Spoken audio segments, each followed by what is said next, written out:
Dear listener, I'm so glad you're here with me tonight. Before we begin our journey together, I invite you to settle into your most comfortable position.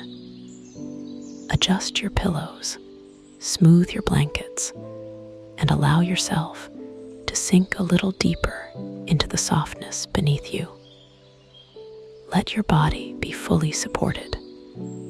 There's nowhere else you need to be, nothing else you need to do. This time is yours. Now, let's take a few moments to release the day that's passed. We'll do this together, gently and easily, with just our breath. Close your eyes if you haven't already, and bring your attention to your breathing. Notice it without changing it. Just observe the natural rhythm of air flowing in and out. Now, let's deepen that breath. Breathe in slowly through your nose, counting to 4. 1, 2, 3, 4. Feel your lungs expand, your chest rise. Hold that breath gently for a moment. 1, 2. And now release it slowly through your mouth, counting to 6. 1, 2, 3, 4, 5, 6. Feel the tension leaving your body with that exhale. Now let your breathing return to its natural rhythm. Notice how your shoulders have dropped slightly. Let your jaw relax. Unclench your hands.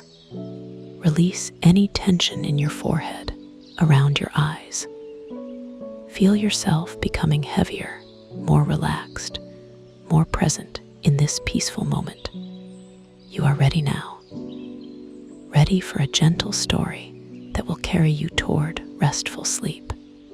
Tonight, we travel to a small coastal town where the scent of cinnamon and cardamom drifts through cobblestone streets, and where the past and present intertwine like the spiral of a cinnamon roll. Our story takes place at the Whitaker Bakery, a beloved establishment that has been filling the morning air with the aroma of fresh bread for over a century. Our protagonist is Clara Thornton, a newly returned descendant of the bakery's founding family. When she discovers a peculiar old recipe tucked between the pages of her grandmother's cookbook, a recipe that seems to be far more than simple baking instructions, Clara finds herself drawn into a mystery that spans 3 generations. There are old letters written in careful script, faded photographs with mysterious notations, a network of secret recipe exchanges among bakers long gone, and a family story that has waited decades to be fully understood. The mystery unfolds gently, like the rising of well-tended dough, with each discovery leading naturally to the next.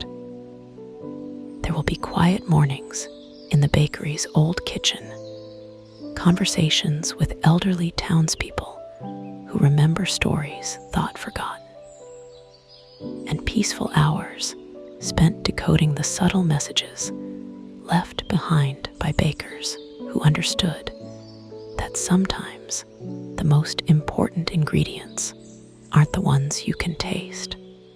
So breathe deeply once more. Inhale that imagined scent of cinnamon and warm bread, and let yourself settle even more completely into comfort. Let us begin. The early morning fairy cut through the mist like a gentle hand parting a curtain, and Clara Thornton stood at the rail, watching the island emerge from the gray. Somewhere in that cluster of buildings, crowned by the old lighthouse, the bakery waited her grandmother's bakery, her great-grandmother before that, and now, unexpectedly, hers. The salt air filled her lungs, sharp and clean after the city's perpetual haze of exhaust and ambition. She'd left Thornton Bay 12 years ago with a culinary degree and dreams of Manhattan kitchens, of molecular gastronomy and Michelin stars. She returned with those dreams still intact, but set aside, called home by a letter from her grandmother's lawyer, and the news that Grace Thornton had passed quietly in her sleep, leaving her granddaughter not just the bakery, but a question. Would Clara keep it alive?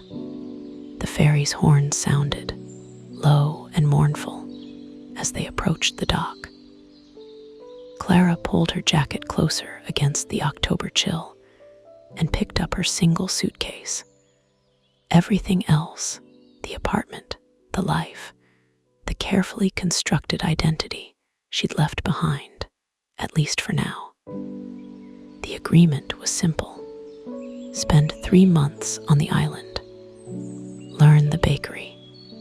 Decide if the Whittaker name and tradition meant enough to stay. The town hadn't changed, not really. The same weathered storefronts lined Harbor Street, their painted signs faded but familiar. The bookshop with its leaning stacks visible through salt-hazed windows.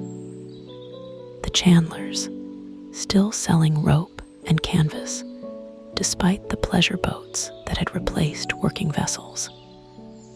And there, at the corner where Harbor Street met Baker's Lane, the green and white striped awning that marked Whittaker's Bakery. Clara's heart performed an unexpected maneuver somewhere beneath her ribs. She called ahead, and Martin Green was waiting by the bakery's back entrance when she arrived. He looked older, of course he did. She reminded herself, 12 years older. But his smile was the same warm greeting she remembered from childhood visits. "Miss Clara," he said, taking her suitcase. "Welcome home. It's just Clara, Martin. I think we're past formalities." She embraced him briefly, catching the familiar sense of flour and cinnamon that seemed to have permeated his clothes at a molecular level. "How are you holding up?" His eyes showed the grief, but his voice was steady. "I miss her every day, but the work helps, the routine. She taught me that keep the ovens warm, keep the dough rising, and somehow life continues." Martin had been Grace's assistant for 20 years, promoted from delivery boy to master baker through patience and dedication. He knew every recipe, every customer's preference, every quirk of the ancient ovens. Clara suspected he knew the bakery better than she ever would. He led her through the back door into the kitchen, and the scent memory hit her like a wave. Yeast and butter, vanilla, and that distinctive blend of cinnamon and cardamom that was Whittaker's signature. The kitchen was exactly as she remembered the long marble work table worn smooth by generations of hands, the wooden proving drawers built into the wall, the twin brick ovens that her great-grandmother had installed in 1952. "I've kept to her schedule," Martin said, setting down her suitcase. 3 a.m. start for the daily breads, pastries at 5, specialty items depending on the day. The Saturday cinnamon rolls, of course. Those are sacred. Of course, Clara echoed. The Saturday cinnamon rolls were legendary. People lined up before dawn, and the batch, always exactly 60 rolls, sold out within an hour. Her grandmother had never made more, never less, no matter how many people were turned away disappointed. I should warn you, Martin continued, I don't know the recipe. For the cinnamon rolls, I mean. Grace always made those herself, always alone. I mixed the dough for other items, handled the regular rotation. But Saturday mornings, she'd come in at 2. And by the time I arrived at 3, the rolls would be in their final proof, ready for the oven. Clara frowned. She never taught you. She said she would, eventually. That there was a right time. He looked away, and Clara saw the regret there. I suppose she thought she had more time. They stood in silence for a moment, surrounded by the tools of their shared craft. Then Martin cleared his throat and gestured toward the stairs at the back of the kitchen. Your grandmother's apartment is upstairs. I've kept it clean, changed the linens. All her things are as she left them. The lawyer said you should go through everything at your own pace. Thank you, Martin, for everything, for keeping this place running. It's my life too, he said simply. Now you must be exhausted. Get settled, rest. Tomorrow's soon enough to talk about the business. Though I should mention, this Saturday will be the first without the cinnamon rolls in over 50 years. People understand, given the circumstances, but they'll be hopping. He trailed off, leaving the implication hanging in the air like the scent of cinnamon. Clara nodded, though her stomach tightened with an anxiety she hadn't anticipated. I'll see what I can do. The apartment above the bakery was a small, comfortable space that smelled of lavender and old books.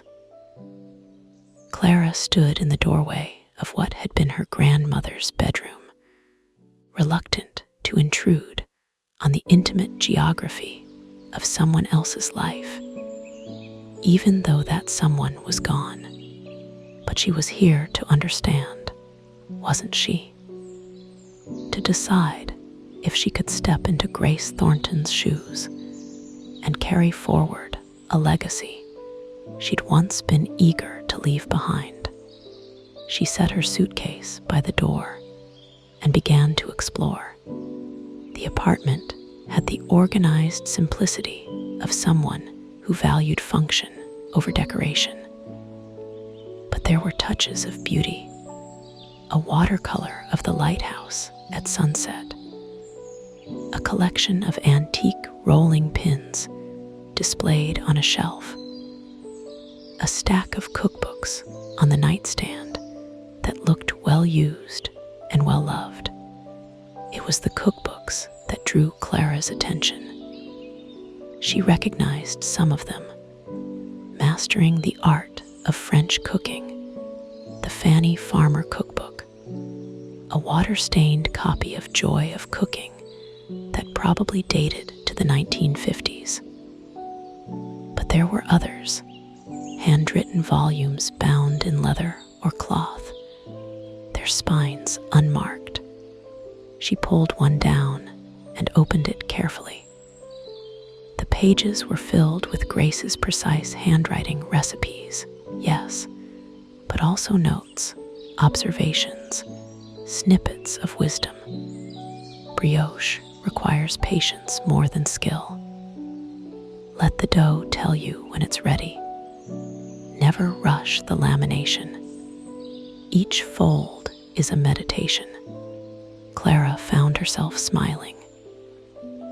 This was the grandmother she remembered, the one who had taught her to bake during those childhood summers, who had shown her that cooking was as much about attention and respect as it was about ingredients and technique. She was reaching for another volume when a slip of paper fell from between two books and drifted to the floor. Clara picked it up and unfolded it, expecting a grocery list or a customer's note. Instead, she found a recipe card, old and yellowed, written in a hand that wasn't her grandmother's. The writing was elaborate, almost calligraphic. The secret of Saturday. This recipe is not merely instruction, but inheritance. The one who bakes these rolls carries forward a tradition older than memory, a promise made when our mothers first mixed flour with hope and cinnamon with dreams. The special ingredient cannot be measured or purchased. It is given freely or not at all. You will know it when you find it, and when you do, remember, some secrets are kept not to exclude, but to protect. Below this cryptic introduction was a recipe, but only partially. The ingredients for the dough were listed clearly enough: flour, milk, eggs, butter, sugar, salt, yeast. The cinnamon filling was there too: brown sugar, butter, cinnamon, cardamom, a touch of nutmeg. But there were blanks, spaces where ingredients should have been written. And in the margins, tiny notations that seemed to be references. C. M.W. 1952, according to E.T. correspondence, third drawer, beneath the lavender. At the bottom of the card, in yet another hand, this one she recognized as her grandmother's, was a single line: Clara will understand. She has the gift, even if she doesn't know it yet. Clara sank into the armchair by the window, the recipe card trembling slightly in her hands. Her grandmother had left her a mystery, wrapped in flour and cinnamon, and somehow she was expected to solve it by Saturday. She read the card again, more slowly this time, trying to decode the references. M.W. 1952, could that be Margaret Whittaker, her great-grandmother? The bakery had been established in 1949, so 1952 would have been just a few years into its operation, and correspondence with someone initialed E.T. The Thorntons had married into the Whittaker family 2 generations back, but Clara didn't know much about the family history beyond names and dates. Third drawer, beneath the lavender. Clara stood and looked around the apartment. There were drawers everywhere in the kitchen, the bedroom dresser, the small writing desk by the window. She decided to start with the most obvious: the kitchen. The third drawer in the kitchen held utensils, wooden spoons, a rolling pin, measuring cups. She pulled them out carefully, setting them on the counter. Beneath them, lining the bottom of the drawer, was a layer of dried lavender, still fragrant after what must have been years. She lifted the lavender carefully, and underneath found a small bundle wrapped in waxed paper and tied with string. Clara's hands were steady as she untied the string and unfolded the paper. Inside was a stack of letters, perhaps 20 or 30 of them, held together with a faded ribbon. The envelopes were addressed in various hands to Margaret Whittaker, Thornton Bay, and postmarked from different locations: Portland, Boston, a few from as far away as Seattle and San Francisco. She selected the top letter, postmarked 1951, and carefully extracted the single page from inside.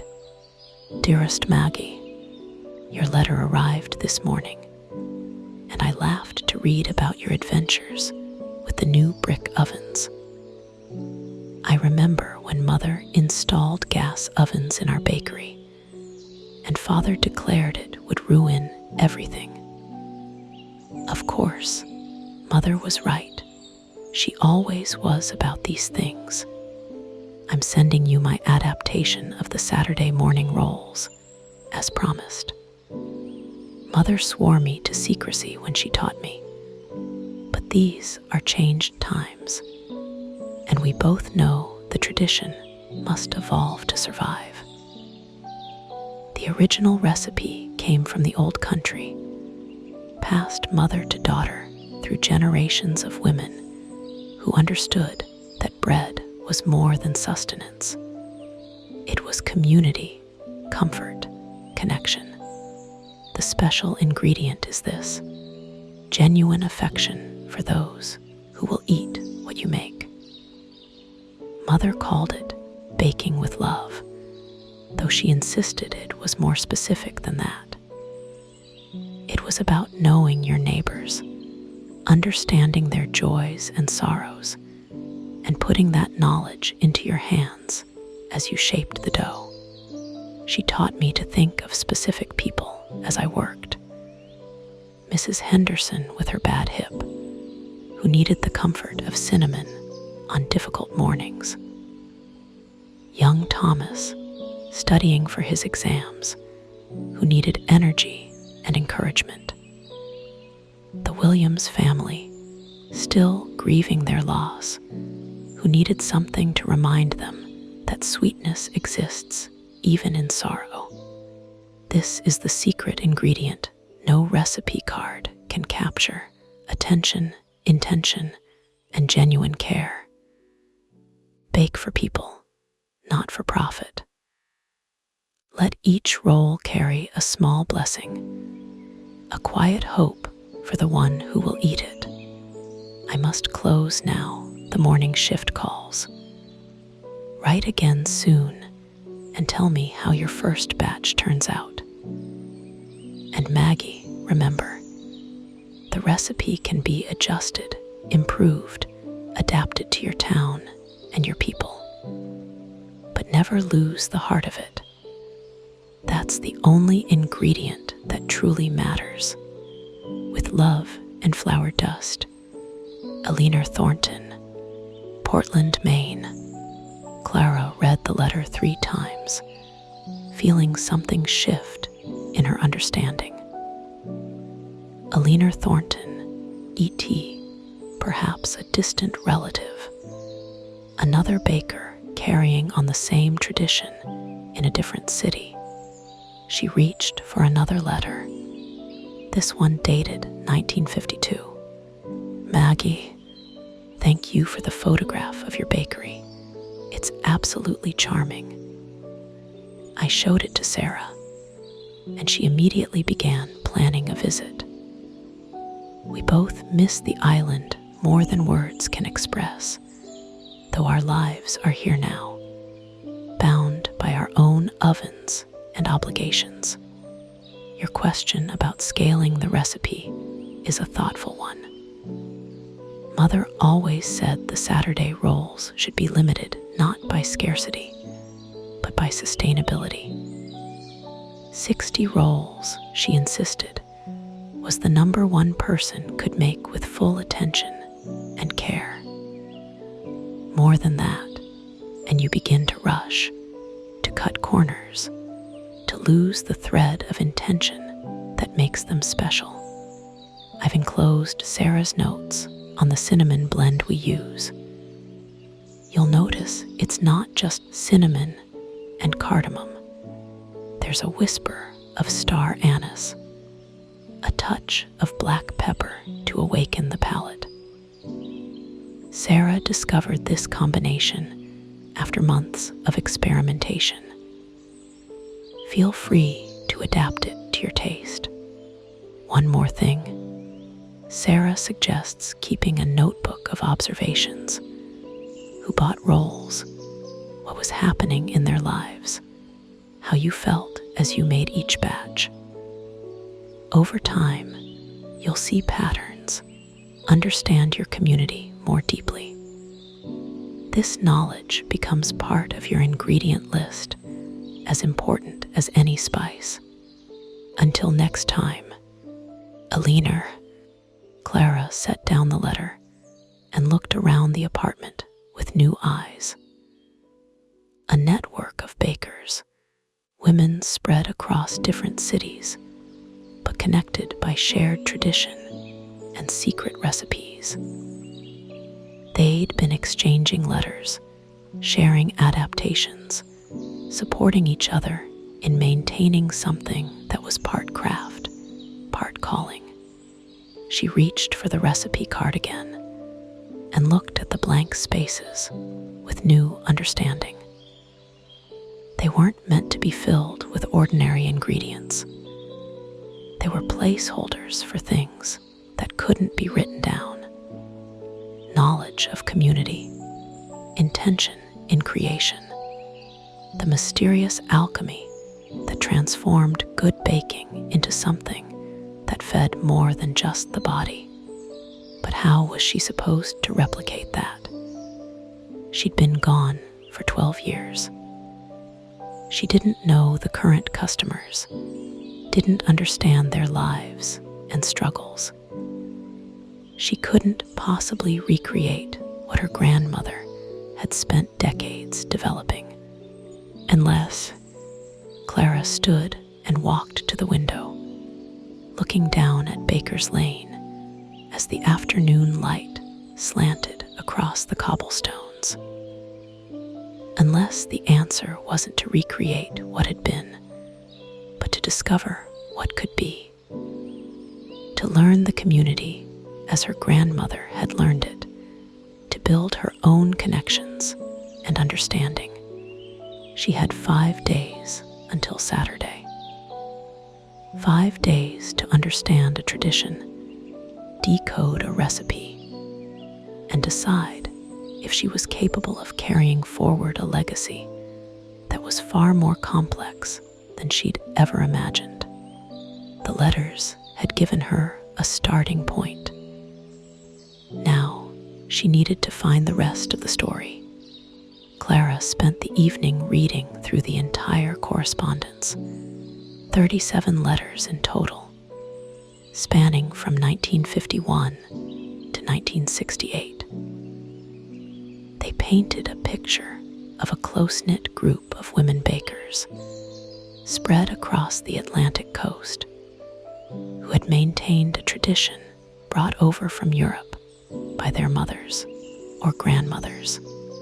The letters mentioned at least 6 different bakeries: Alina Thornton in Portland, Sarah Morrison in Boston, Catherine Wells in Providence, 2 sisters named Anna and Marie who ran a bakery in Seattle, and someone referred to only as M, who seemed to be the eldest of the group, the keeper of the original recipes.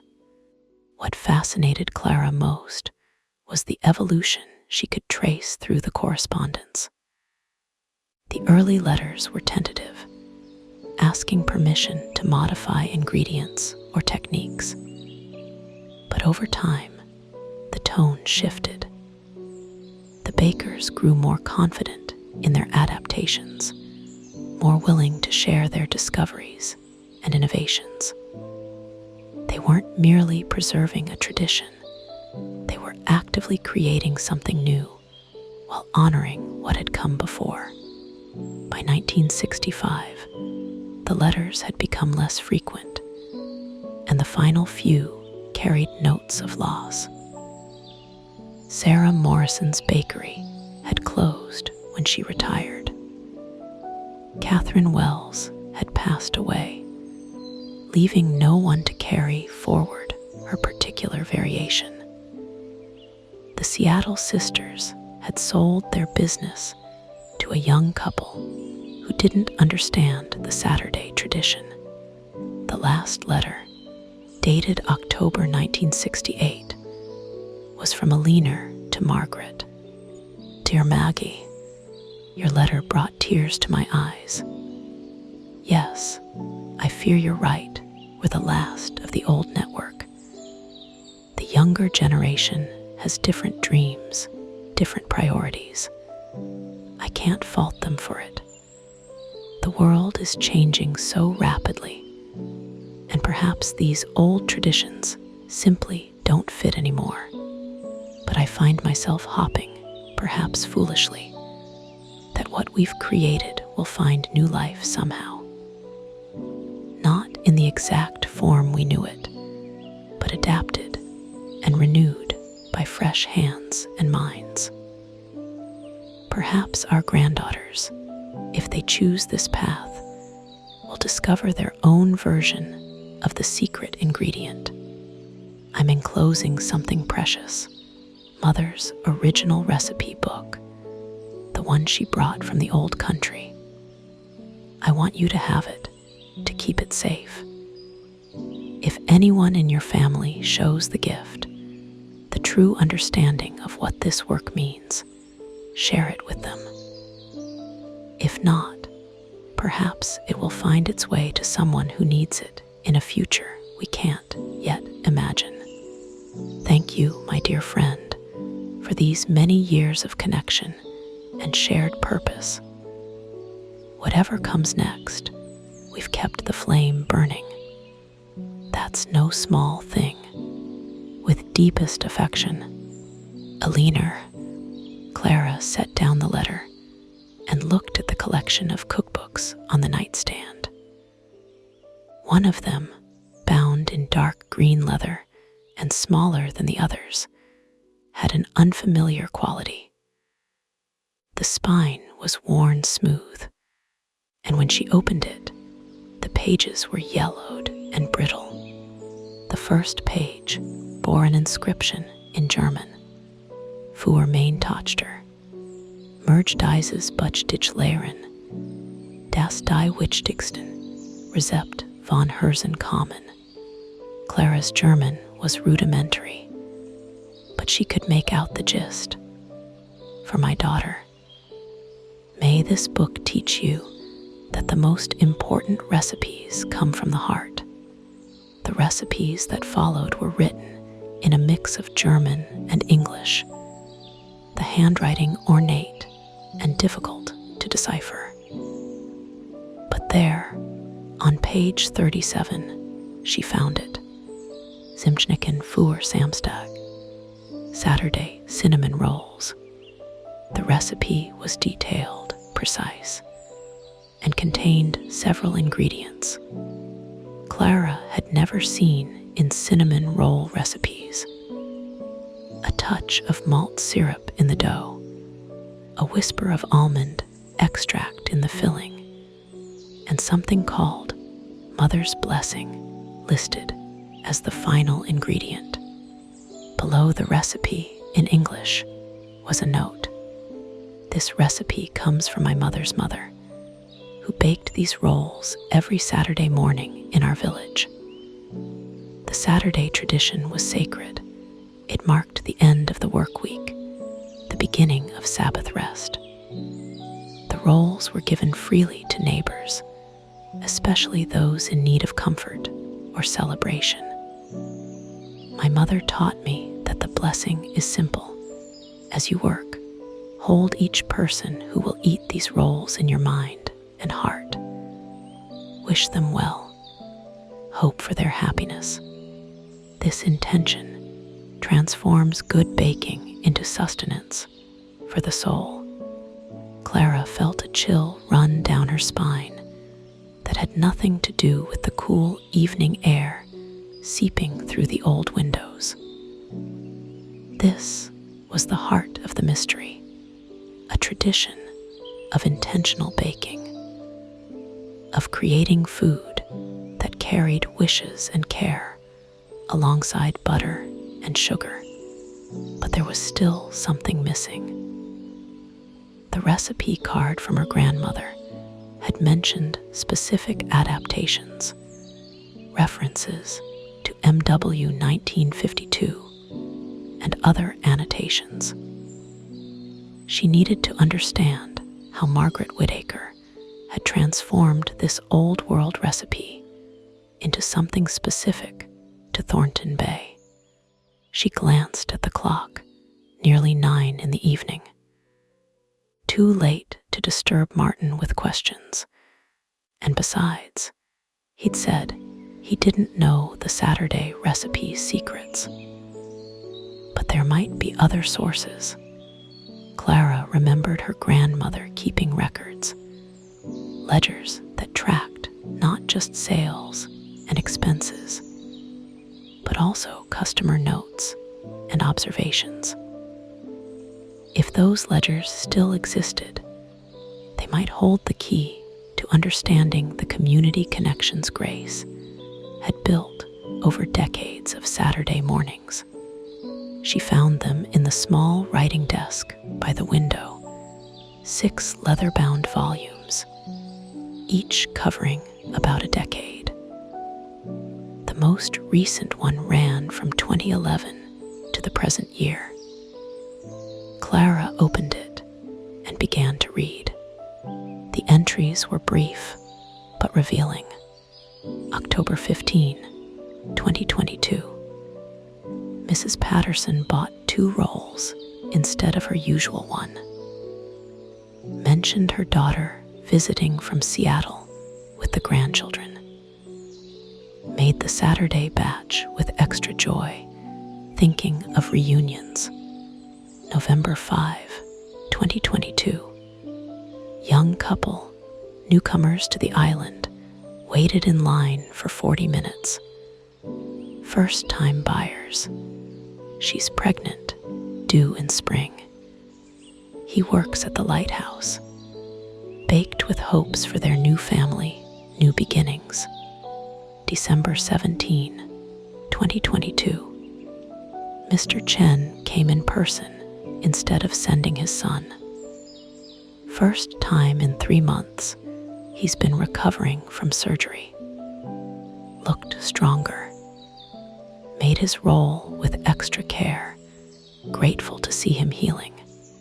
The entries continued, week after week, a chronicle of the community as seen through the lens of a bakery window. Grace had known these people, truly known them, and had carried that knowledge into her Saturday morning ritual. Clara felt a wave of inadequacy wash over her. How could she possibly replicate this? She didn't know Mrs. Patterson, or Mr. Chen, or the young couple by the lighthouse. She was a stranger in the town where she'd spent her childhood summers, and 5 days wasn't enough time to bridge 12 years of absence. But then she noticed something else in the ledger. The entries weren't just observations, they were questions, small mysteries that Grace had puzzled over. March 12, 2023.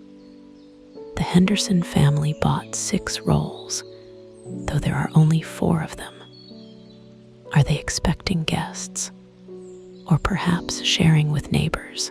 Made with curiosity and openness. May 20, 2023. Nobody from the Turner household today. First missed Saturday in 2 years. Hope everything is all right. Sent Martin with 2 rolls after closing, just in case. Grace hadn't just known the community, she'd been attentive to it, noticing patterns and changes, asking questions, and seeking to understand. That was something Clara could do. That was something she'd been trained to do, in fact, through years of kitchen work, where attention to detail meant the difference between good food and exceptional food. The recipe wasn't just about ingredients or technique. It was about observation, connection, and care.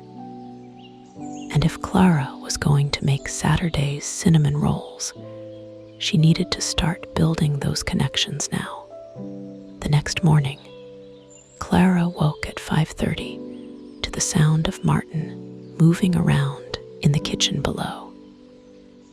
She dressed quickly and descended the stairs, finding him pulling a batch of sourdough from the oven. "You're up early," he said, surprised. "I need to learn the rhythms of this place," Clara said. "And I need to understand our customers. Do you mind if I help this morning? And maybe talk to people as they come in." Martin's smile was warm. "I think that's exactly what this place needs. Let me show you the morning routine." They worked together for the next 3 hours, and Clara remembered why she'd fallen in love with baking in the first place. There was a meditation in the repetitive motions, a satisfaction in watching dough transform under your hands. Martin moved with practiced efficiency, but he was patient with her questions, explaining the quirks of the old ovens and the preferences of regular customers. When they opened the doors at 8, there was already a small line waiting.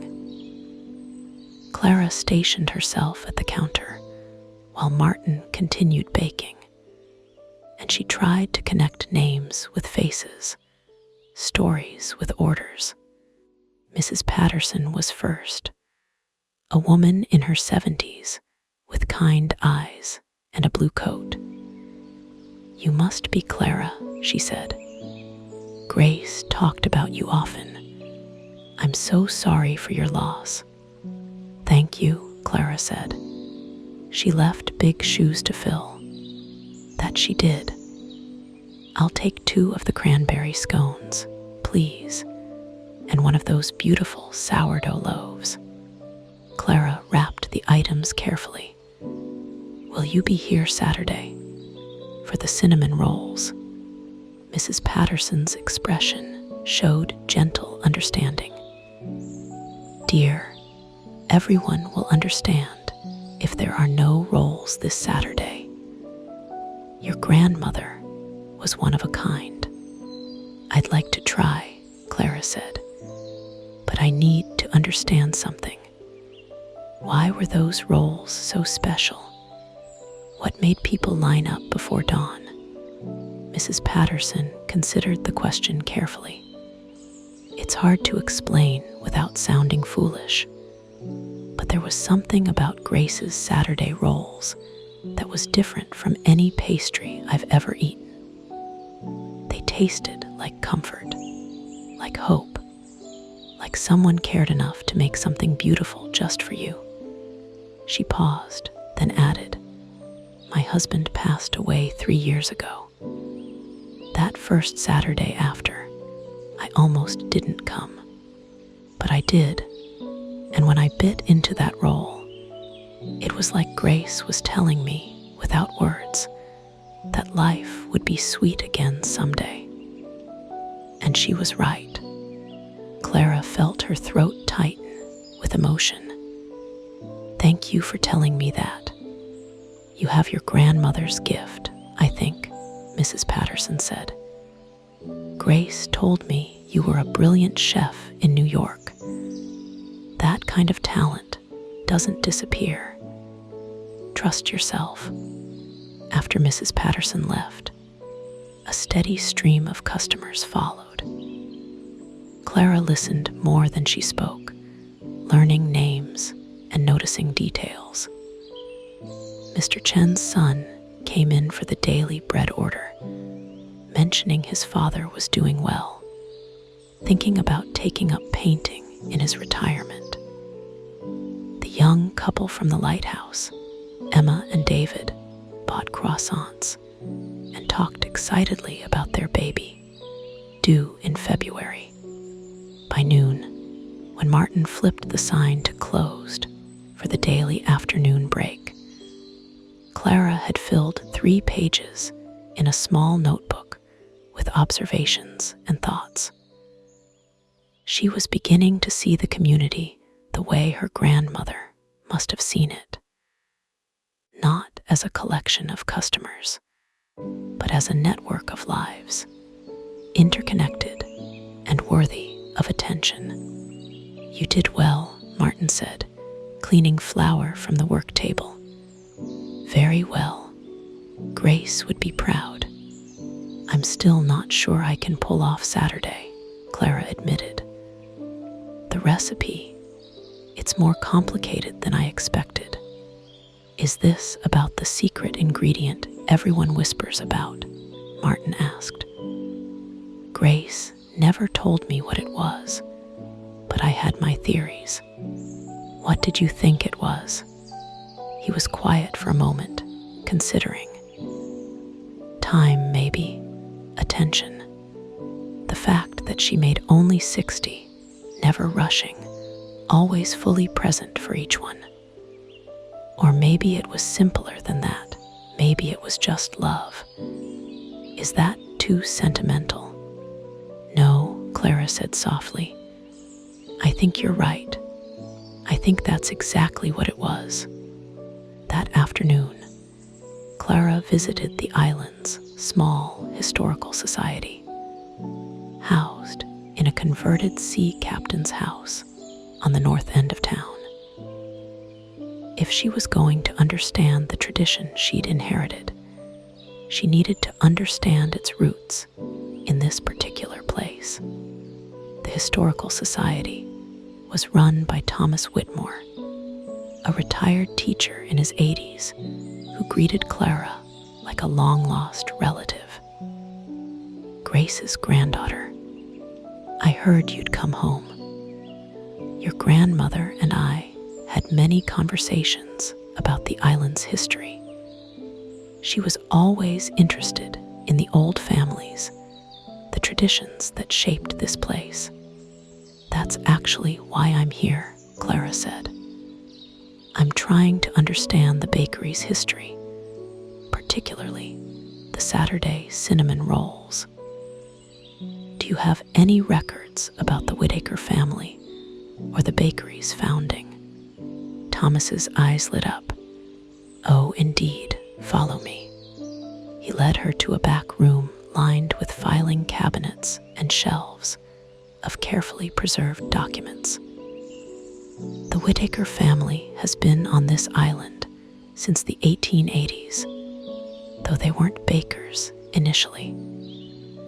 Margaret Whittaker, your great-grandmother, started the bakery in 1949 after the war. It was a bold move for a woman at that time, particularly on an island with traditional views." He pulled out a folder and opened it on the reading table. Inside were newspaper clippings, photographs, and what appeared to be a transcript of an oral history interview. "This is from 1975, Thomas said, pointing to the typed pages. "We conducted a series of interviews with the island's business owners. Margaret was in her 60s then, looking back on 25 years of running the bakery. Listen to this part." He read aloud. "The Saturday rolls weren't my invention. I adapted a recipe from my mother's family, German immigrants who'd settled in Pennsylvania. But I made them my own by learning what this island needed. In 1949, after the war, everyone was exhausted, grieving, trying to rebuild. I wanted to give them something to look forward to, something that marked the week's end with sweetness and comfort. The Saturday rolls became that ritual, that small celebration. People started coming not just for the rolls, but for the community, for the conversations while waiting in line, for the sense that we were all in this together. Clara felt tears prick her eyes. Did she say anything about how she made them? The actual process? Thomas scanned the pages. Not much detail, but there's this. I bake them in the dark hours before dawn, when the town is quiet. It's a kind of meditation for me, a prayer, if you will, though not a religious one. I think about each person who will eat one of these rolls, and I try to put something good into the world on their behalf. It's a small magic, if magic exists, and I believe it does. Small magic, Clara repeated. That's beautiful. There's more in the archives, if you want to go through it, Thomas offered. Photographs, old advertisements, even some of Margaret's personal papers that the family donated. You're welcome to spend as much time as you need. Clara settled in at the reading table, and Thomas brought her 3 more folders. She spent the next 2 hours immersed in her family's history, piecing together the story of how a German recipe had become an island tradition. Among the photographs, she found one that made her pause. A young Margaret Whittaker standing in front of the bakery's original location, smaller than the current building, but with the same green and white striped awning. Next to her stood another woman, tall and elegant, both of them holding trays of what were clearly cinnamon rolls. Clara turned the photo over. On the back, in faded ink, Margaret and Alina, opening day, June 1949. Alina, the same Alina who'd written those letters. Alina Thornton from Portland. But this photo showed her here, on the island, at the bakery's opening. Clara brought the photo to Thomas. Do you know anything about this other woman? Alina. Thomas studied the image. That would be Alina Thornton. She was Margaret's cousin, if I remember correctly. Lived here on the island for a few years in the late 1940s, early 50s. Helped Margaret get the bakery started before moving to Maine. They were very close. Do you know why she left? Family matter of some kind, I believe. Her husband got a job in Portland. But she and Margaret stayed in touch. I remember your grandmother mentioning letters from Alina years ago. So the network hadn't been just a connection between distant bakers. It had started with family, with 2 women who'd built something together, and then maintained it across distance and time. That made the tradition feel even more precious, more worth preserving. Clara photographed several of the documents with her phone and thanked Thomas for his help. As she walked back to the bakery through the late afternoon shadows, she felt the mystery beginning to resolve into something she could understand. The recipe wasn't a fixed formula to be followed exactly. It was a framework, a starting point that each baker adapted to her own community and circumstances. The secret ingredient wasn't secret at all. It was intentional care, attention to the people you were serving, willingness to get up before dawn and pour your energy into creating something that fed more than just hunger. But understanding the tradition intellectually wasn't the same as being able to execute it. Clara still had to figure out if she could actually make 60 cinnamon rolls that lived up to 50 years of tradition. And she had exactly 3 days to do it. Wednesday morning found Clara in the bakery's kitchen at 4 a.m., working alongside Martin to understand the full rhythm of a production day. Her hands remembered the motions, kneading, shaping, judging dough by feel. But she was rusty, slower than she'd been. Martin was patient, correcting her technique gently when she rushed the lamination on a batch of croissants. Grace always said the dough can feel your hurry, he mentioned. It responds better to patience. Clara forced herself to slow down, to breathe, to work with the natural timing instead of against it. By the time they opened at 8, she was exhausted but satisfied. The morning's pastries weren't perfect, but they were honest, and customers received them with warm appreciation. Between customers, Clara continued her observations, adding to her notebook. She was beginning to recognize regulars, to notice patterns. The writers who came in for morning coffee and a quiet corner to work. The fishermen who stopped by after early shifts, smelling of sea and salt. The young mothers with toddlers, negotiating the complicated mathematics of small children and limited patience in public spaces. Around 10, when the morning rush had subsided, an elderly woman came in, someone Clara didn't recognize. She moved slowly, using a cane, and studied the pastry case with great concentration. "Can I help you find something?" Clara asked. The woman looked up, and her eyes were sharp despite her evident age. "You're the granddaughter."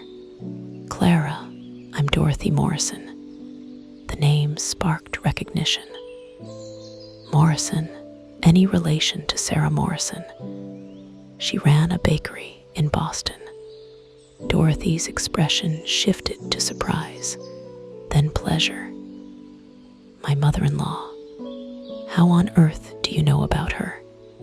"I've been reading old letters between my great-grandmother and several bakers, including Sarah. They shared recipes, supported each other's work. I didn't know those letters still existed," Dorothy said softly. "My husband spoke of them sometimes. His mother was part of something special, a network of women who took their craft seriously at a time when women's work was often dismissed as mere domesticity. Would you like to sit down?" Clara gestured to the small cafe table by the window. "Can I get you tea, coffee, a pastry?" "Tea would be lovely. And one of those scones, blueberry, I think." Clara prepared the tea and brought it over along with the scone, then sat down across from Dorothy. "Did you know my great-grandmother, Margaret?" "Oh yes. I visited the island many times in the 1950s and 60s with my husband. Margaret and Sarah remained close even after we moved here permanently. Sarah wanted to be near her son in his final years." A shadow crossed Dorothy's face. "He died in 1967. Heart attack, very sudden. Sarah passed just a few months later. Broken heart, in my opinion, though the The doctors said it was a stroke. I'm so sorry. Dorothy sipped her tea. Thank you, dear. It was a long time ago, but you don't forget that kind of loss. Sarah gave me her recipe books before she died, said I should carry on if I wanted to. But I'm not a baker. I appreciated the gesture, but I knew I'd never honor the recipes the way she had. Clara's pulse quickened. Do you still have them? The recipe books? I do. They're at my house, boxed up with her other kitchen things. I've been meaning to donate them to the Historical Society, but I never quite got around to it. She paused. Why do you ask? I'm trying to understand the Saturday cinnamon roll tradition. My grandmother left me a partial recipe, but there are pieces missing. I think the answer might be in those old recipe exchanges between the bakers. Dorothy set down her teacup and studied Clara with those sharp eyes. You're planning to make the Saturday rolls. I'm going to try. I don't know if I can match what my grandmother created, but I want to honor the tradition. That's good, Dorothy said. That's very good. Grace worried, in her final year. She worried there'd be no one to carry it forward.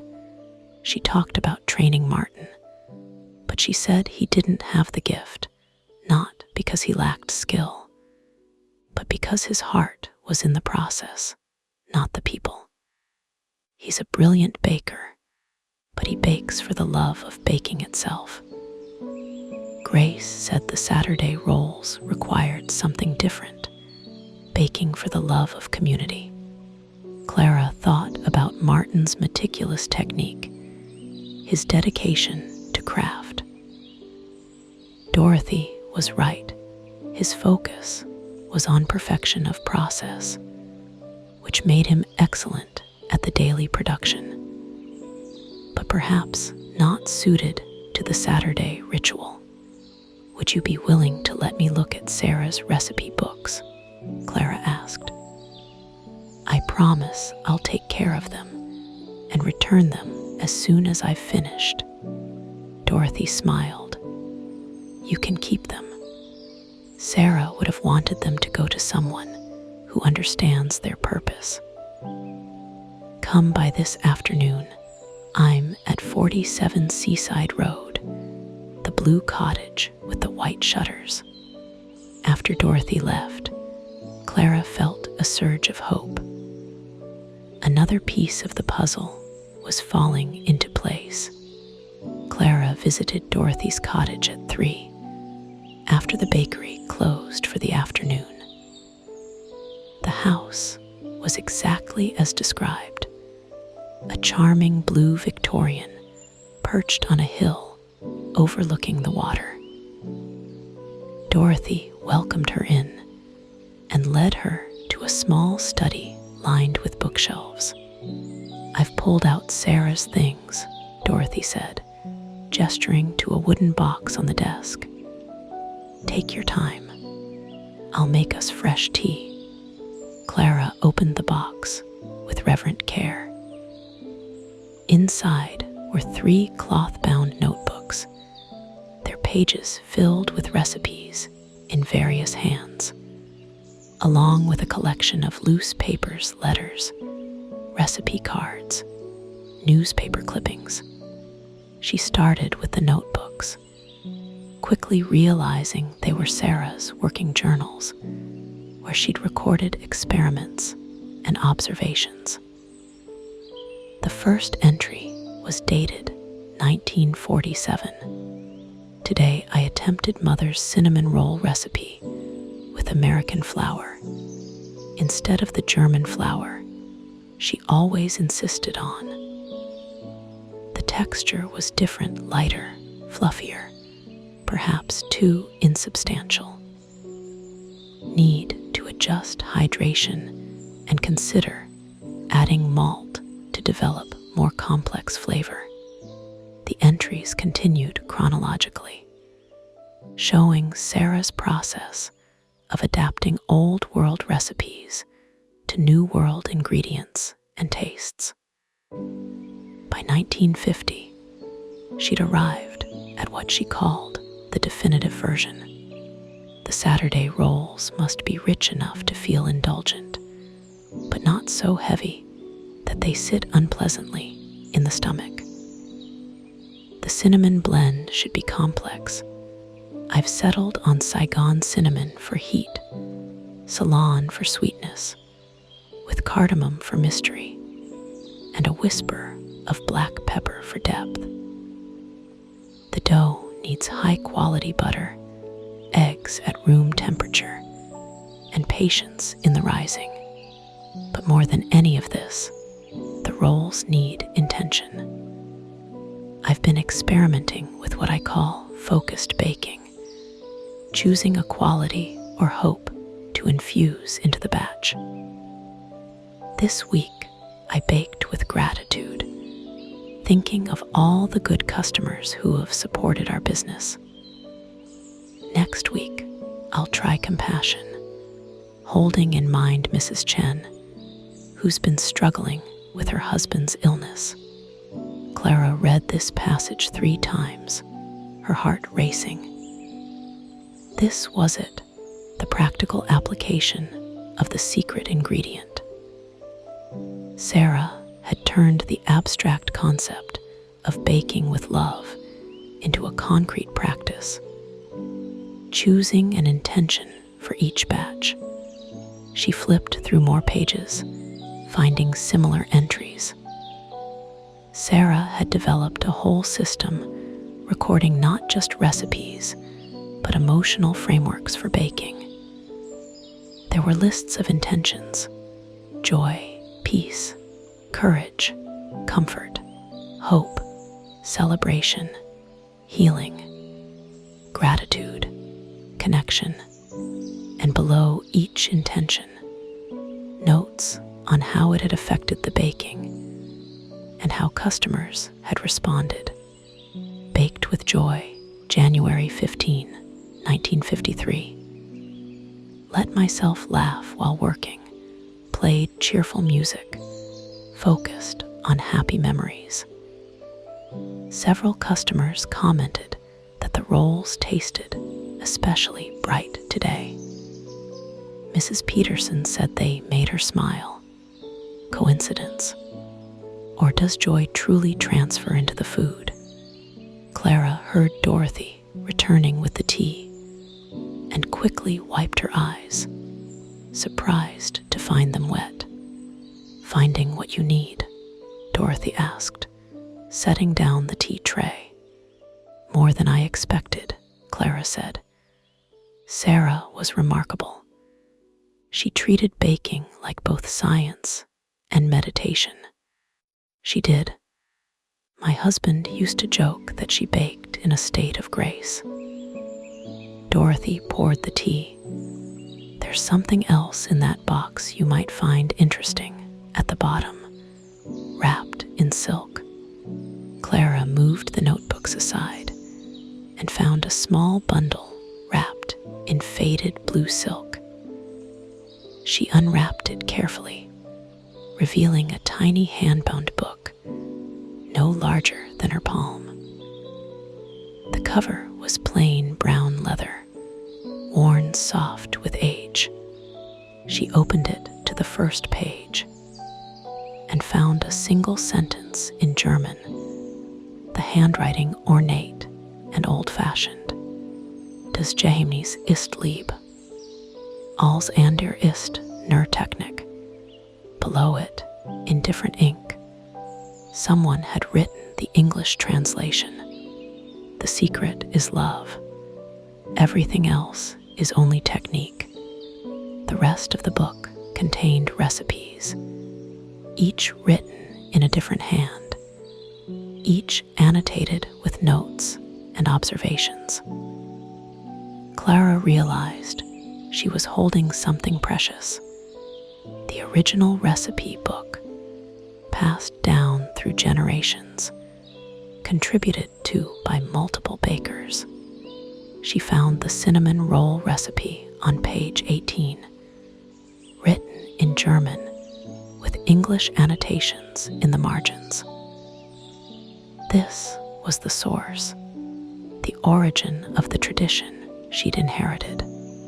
But what caught her attention most was a loose paper folded between the pages, a family tree, hand-drawn, showing the relationships between the bakers in the network.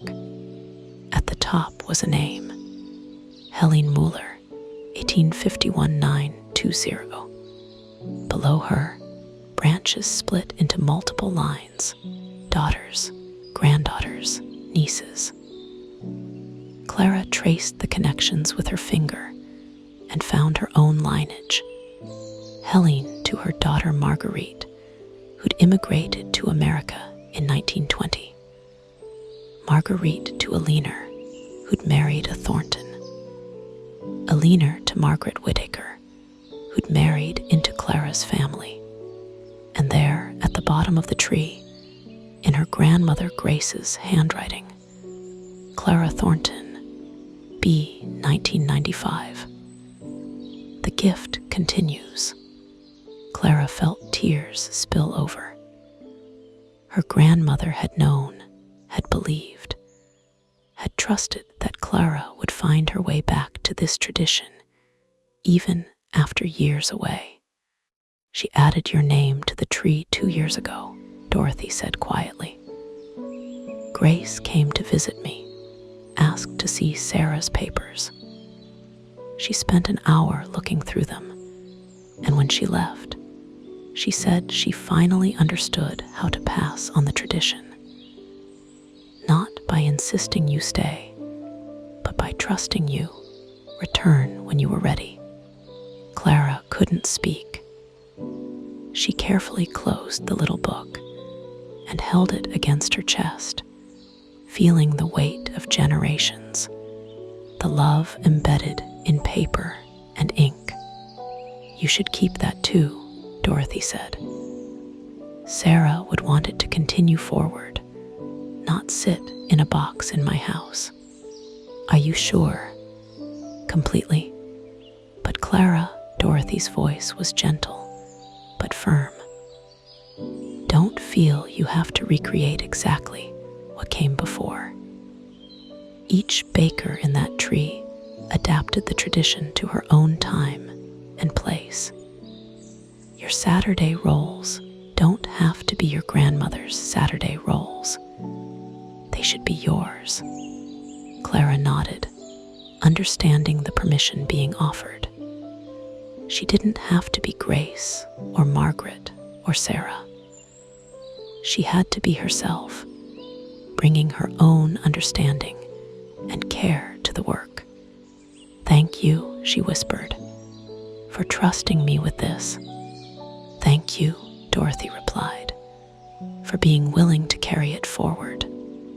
That evening, Clara spread all the materials across the dining table in her grandmother's apartment. The letters, the recipe cards, Sarah's journals, the small leather-bound book with its family tree. She made tea and settled in to study, to truly understand what she'd inherited. Several things became clear as she worked. First, the recipe itself was adaptable. Sarah had experimented with different flours, different ratios, different spice blends. Margaret had made her own modifications based on local ingredients and preferences. The dough could be richer or leaner, the filling sweeter or more subtle. What mattered wasn't precise replication, but understanding the underlying principles. Second, the Saturday tradition had a specific structure. 60 rolls, made in the early morning hours, baked fresh for Saturday opening. The limitation to 60 wasn't arbitrary. It was the number one person could make with full attention and care. More than that, and the work became rushed, mechanical. Third, the secret ingredient was a practice, choosing an intention for the batch and maintaining that focus throughout the baking process. Different bakers had described it different ways: prayer, meditation, focused attention. But the essence was the same: baking as an act of care for specific people. Clara pulled out the most recent of her grandmother's ledgers and reread the entries from the past year. Grace had known her customers intimately, but Clara had only 4 days of observation. How could she possibly develop that depth of connection in such a short time? Then she remembered something Sarah had written: start with gratitude. When in doubt, bake with thankfulness for the community that will receive your work. The specifics will come with time, but gratitude is a universal intention that always serves. Gratitude. Clara could do that. She was grateful for this opportunity, for the tradition she'd inherited, for the community that had supported the bakery for 75 years, for the women who'd kept these recipes and stories alive. She would bake Saturday's rolls with gratitude. And if that worked, if people responded, then she'd learn over time how to develop the more specific intentions and connections that her grandmother had built over decades. Clara checked the clock. 9 p.m. if she was going to practice the recipe, figure out the timing and technique. She needed to do it now, tonight, while Martin wasn't in the kitchen. This was something she had to do alone. She gathered the recipes and headed downstairs. The bakery kitchen was cool and quiet, lit only by the small lamp over the workstation. Clara tied on an apron and began pulling out ingredients: flour, butter, eggs, milk, sugar, salt, yeast. She decided to make a small test batch, just 12 rolls, to practice the technique before attempting the full 60 on Saturday. She started with the dough, following the recipe from the leather-bound book, but adjusting based on Sarah's notes and her own professional experience. The flour on Thornton Bay would be different from what Helene Mueller had used in Germany, different even from what Sarah had used in 1950s Boston. Clara had to trust her hands and judgment to make the necessary adaptations. As she worked, she tried to implement the practice of focused intention. She thought about gratitude for her grandmother, for this kitchen, for the customers she'd met over the past 3 days. She thought about Mrs. Patterson's kindness, Mr. Chen's recovery, Emma and David's coming baby. She let those thoughts guide her hands as she kneaded the dough, as she shaped it into a smooth ball, as she set it to rise in the warm proving drawer. While the dough rose, she prepared the filling. The spice blend was crucial, according to all the notes she'd read. She mixed Saigon cinnamon with cardamom, added a whisper of star anise and black pepper as Sarah had suggested, then tasted it. Too sharp. She adjusted, adding Ceylon cinnamon for sweetness, a tiny pinch of nutmeg for warmth. Better. She mixed the spices with brown sugar and softened butter, creating a paste that smelled like every comforting autumn morning Clara had ever known. The scent alone was a kind of magic. When the dough had doubled, she rolled it out on the marble table, working patiently to create an even rectangle. She spread the filling edge to edge, then rolled the dough into a tight spiral. Her knife work was precise, cutting 12 even slices that she arranged in a buttered pan. The rolls went back into the proving drawer for their final rise, while Clara cleaned the workstation and waited. This was the part that required patience, watching dough transform, trusting time and temperature to do their work. By midnight, the rolls were ready for the oven. Clara slid them in and set the timer, then stood at the window looking out at the dark street. Somewhere in the buildings around her, the people who would line up Saturday morning were sleeping. Mrs. Patterson, Mr. Chen, Emma, and David, and dozens of others whose names she was still learning. She closed her eyes and sent out a silent wish. May these rolls bring comfort. May they remind people they're cared for. May they carry forward a tradition of love made tangible. When the timer chimed, Clara pulled the rolls from the oven. They were beautiful golden brown, fragrant. The cinnamon sugar filling bubbled and caramelized at the edges. She prepared a simple glaze of powdered sugar and milk and drizzled it over the top while they were still warm. Then she waited for them to cool enough to taste.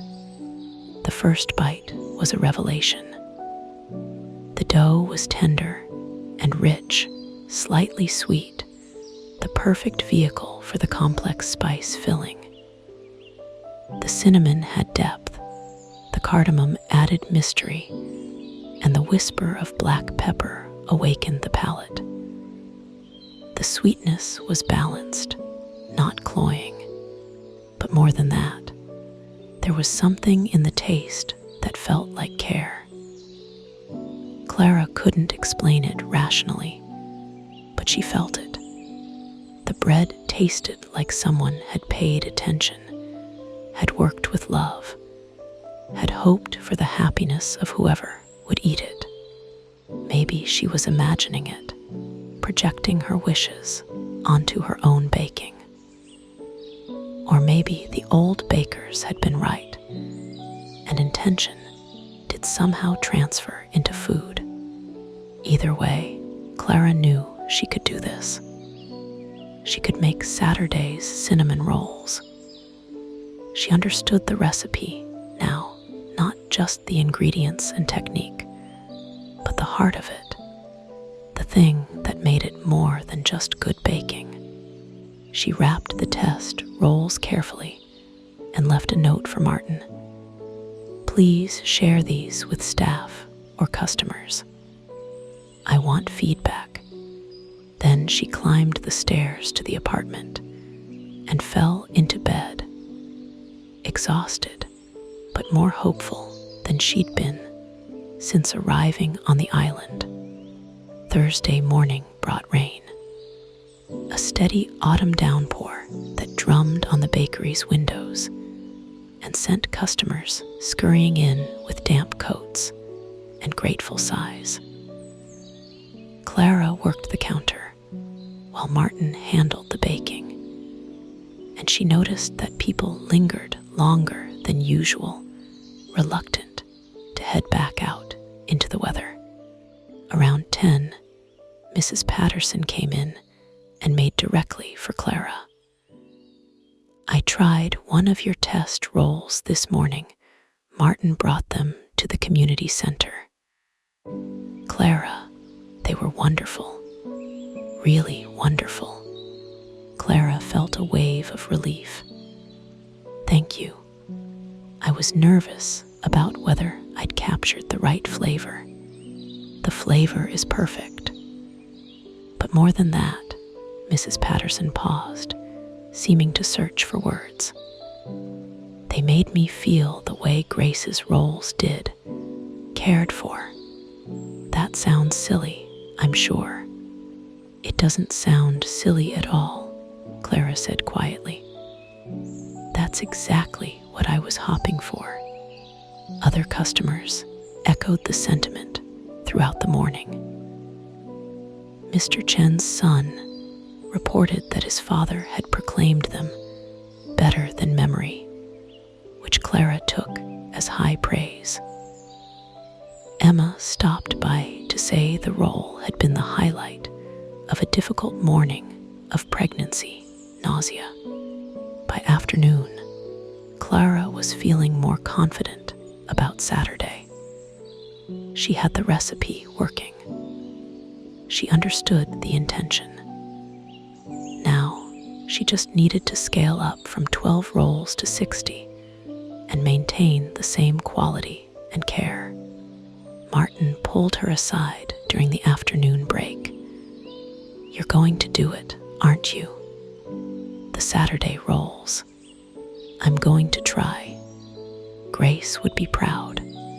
He hesitated, then continued. "I know I said I didn't know the recipe, and that's true. But I knew Grace's rhythm, her timing. If you want help with the logistics, managing the ovens, timing the batches, that sort of thing, I'm here." Clara felt tears prick her eyes. "Thank you, Martin. I might take you up on that." "One more thing," he said. "Grace used to do something every Friday evening. She'd make a list of names, people who were coming for rolls the next morning, or people she wanted to hold in mind while baking. She kept the lists in a small notebook. I think it's still upstairs, in her writing desk." Clara ran upstairs as soon as Martin returned to the kitchen. In the desk's top drawer, she found the notebook, small, spiral-bound, filled with her grandmother's handwriting. Each week was dated, and below the date was a list of names with brief notes. October 14, 2023. Mrs. Patterson mentioned feeling lonely since daughter moved. Chen family celebrating father's recovery. Emma and David expecting first child, nervous but excited. Turner family back after 2-week absence. Need to check in. Harbor Street, newcomers, young couple. Make them feel welcome. The lists went back years. Grace hadn't just baked for the community. She'd held specific people in mind, week after week, attending to their joys and struggles.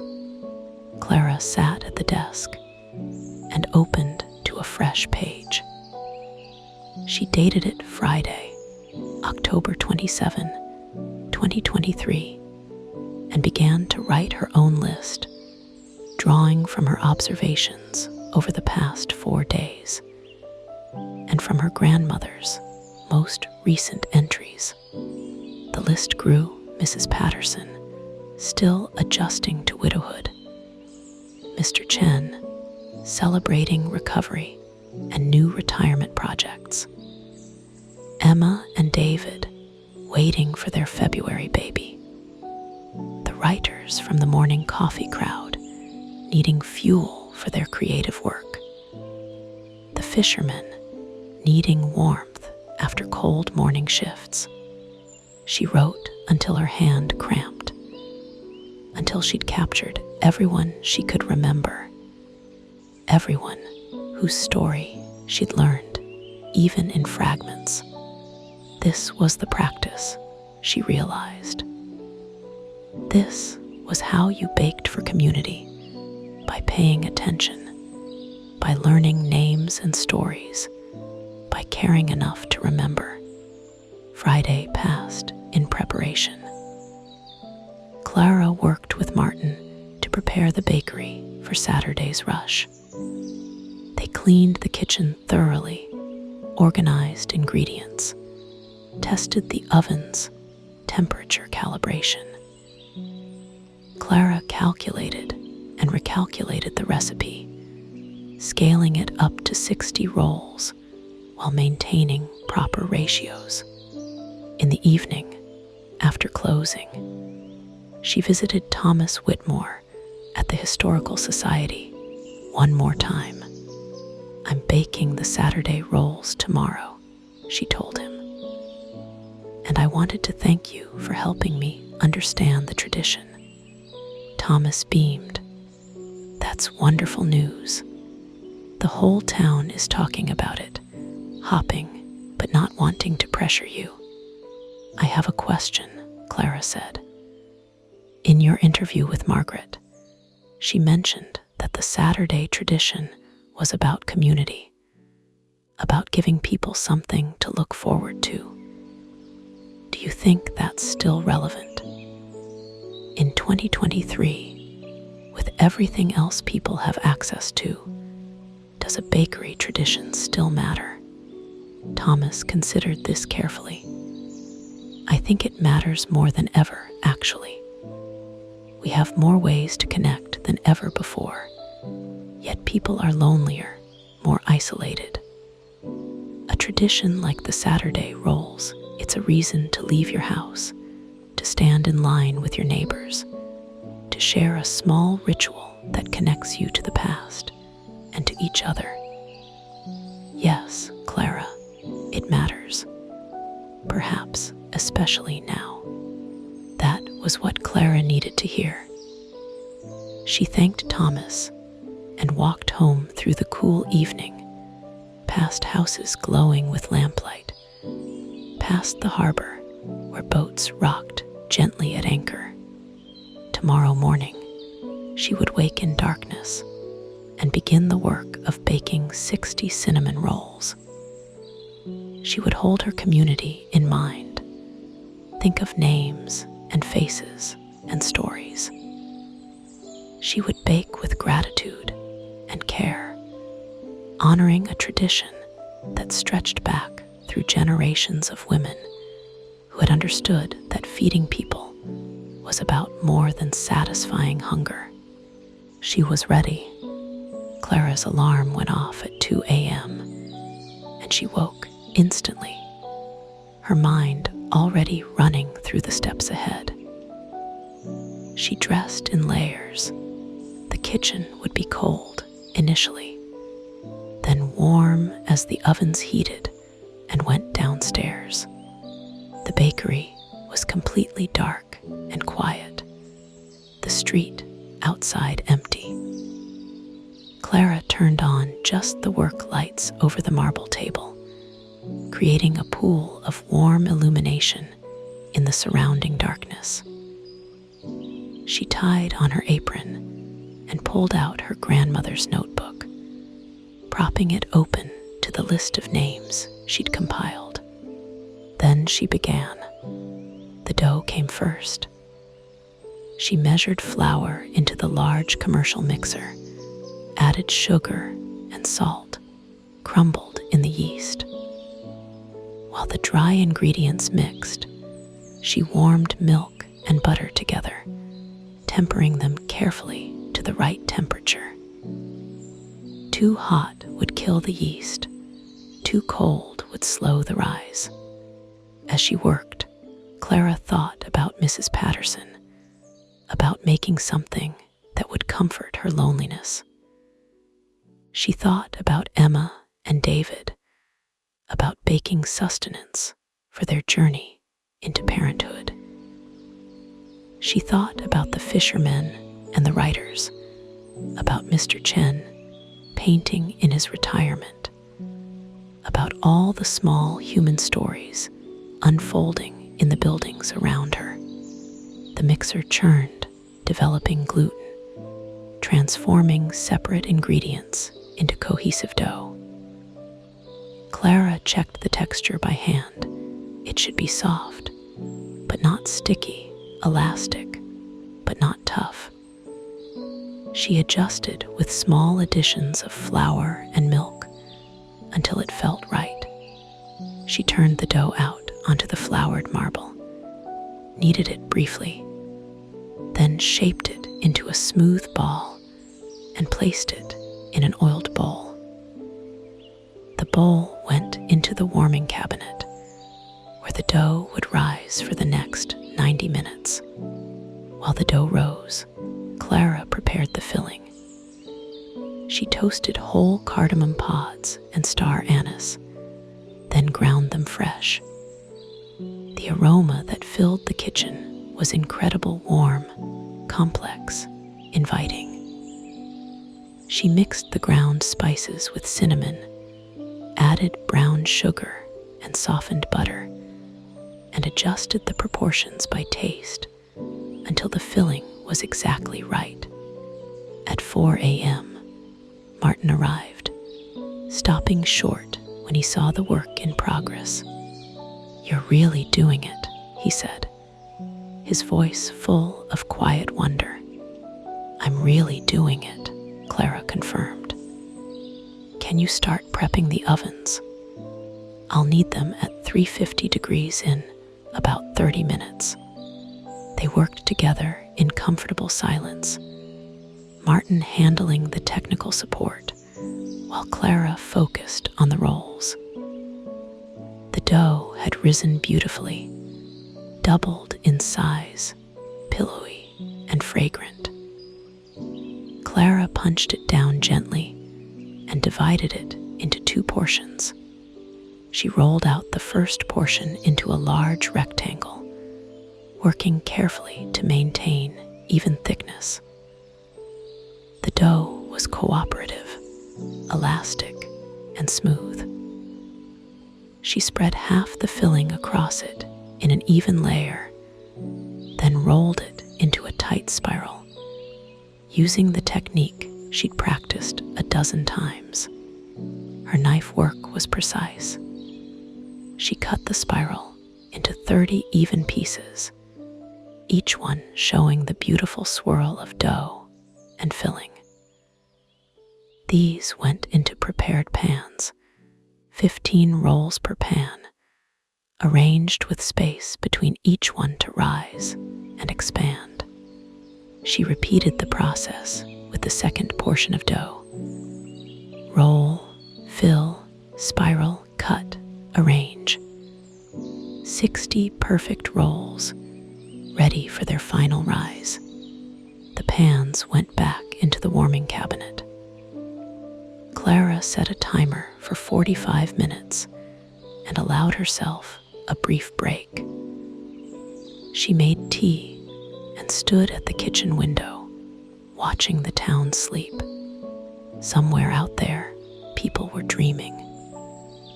In a few hours they'd wake, and some of them would make their way here, continuing a tradition that had marked Saturday mornings for 75 years.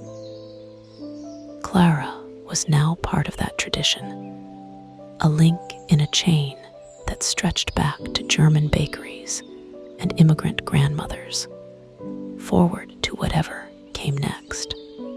The timer chimed. Clara checked the rolls. They'd risen perfectly, puffy and ready. She slid the first 2 pans into the oven and set the timer for 22 minutes. While those baked, she prepared the glaze. Powdered sugar, milk, a touch of vanilla, mixed to a consistency that would drizzle but not run. The recipe called for cream cheese glaze, but Clara preferred the simpler version. It let the complex spice filling shine through. The kitchen filled with the aroma of baking cinnamon rolls, that scent that Clara suspected could resurrect the dead if given the chance. Martin inhaled deeply and smiled.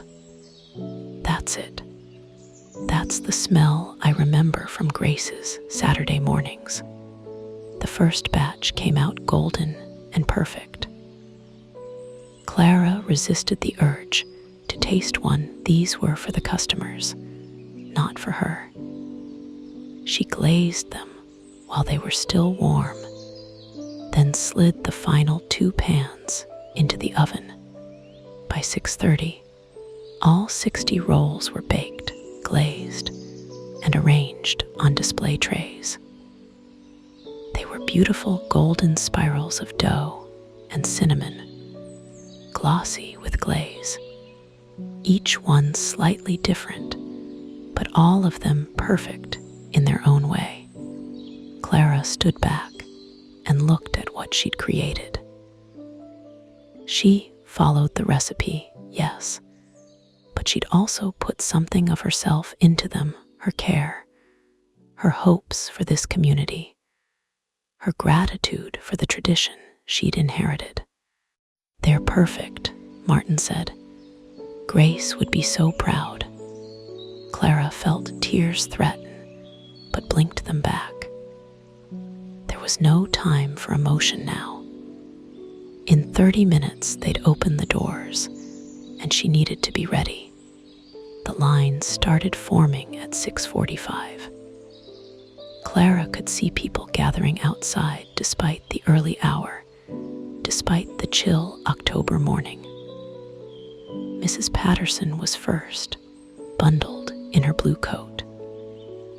Behind her were Mr. Chen and his son, then Emma and David, then faces Clara was learning to recognize. The writers, the fishermen, the young families. At 7 o'clock sharp, Clara unlocked the door and welcomed them in. "Good morning, everyone. Thank you for coming." Mrs. Patterson approached the counter first, her eyes bright with anticipation and something that looked like hope. "Clara, you did it." "I did my best," Clara said. "I hope they're what you're expecting. I'm sure they'll be perfect." Clara boxed one roll carefully and handed it across the counter. Mrs. Patterson opened the box immediately and inhaled. "Oh, that smell. That's the smell of Saturday morning." She didn't eat it there, no one did, Clara noticed.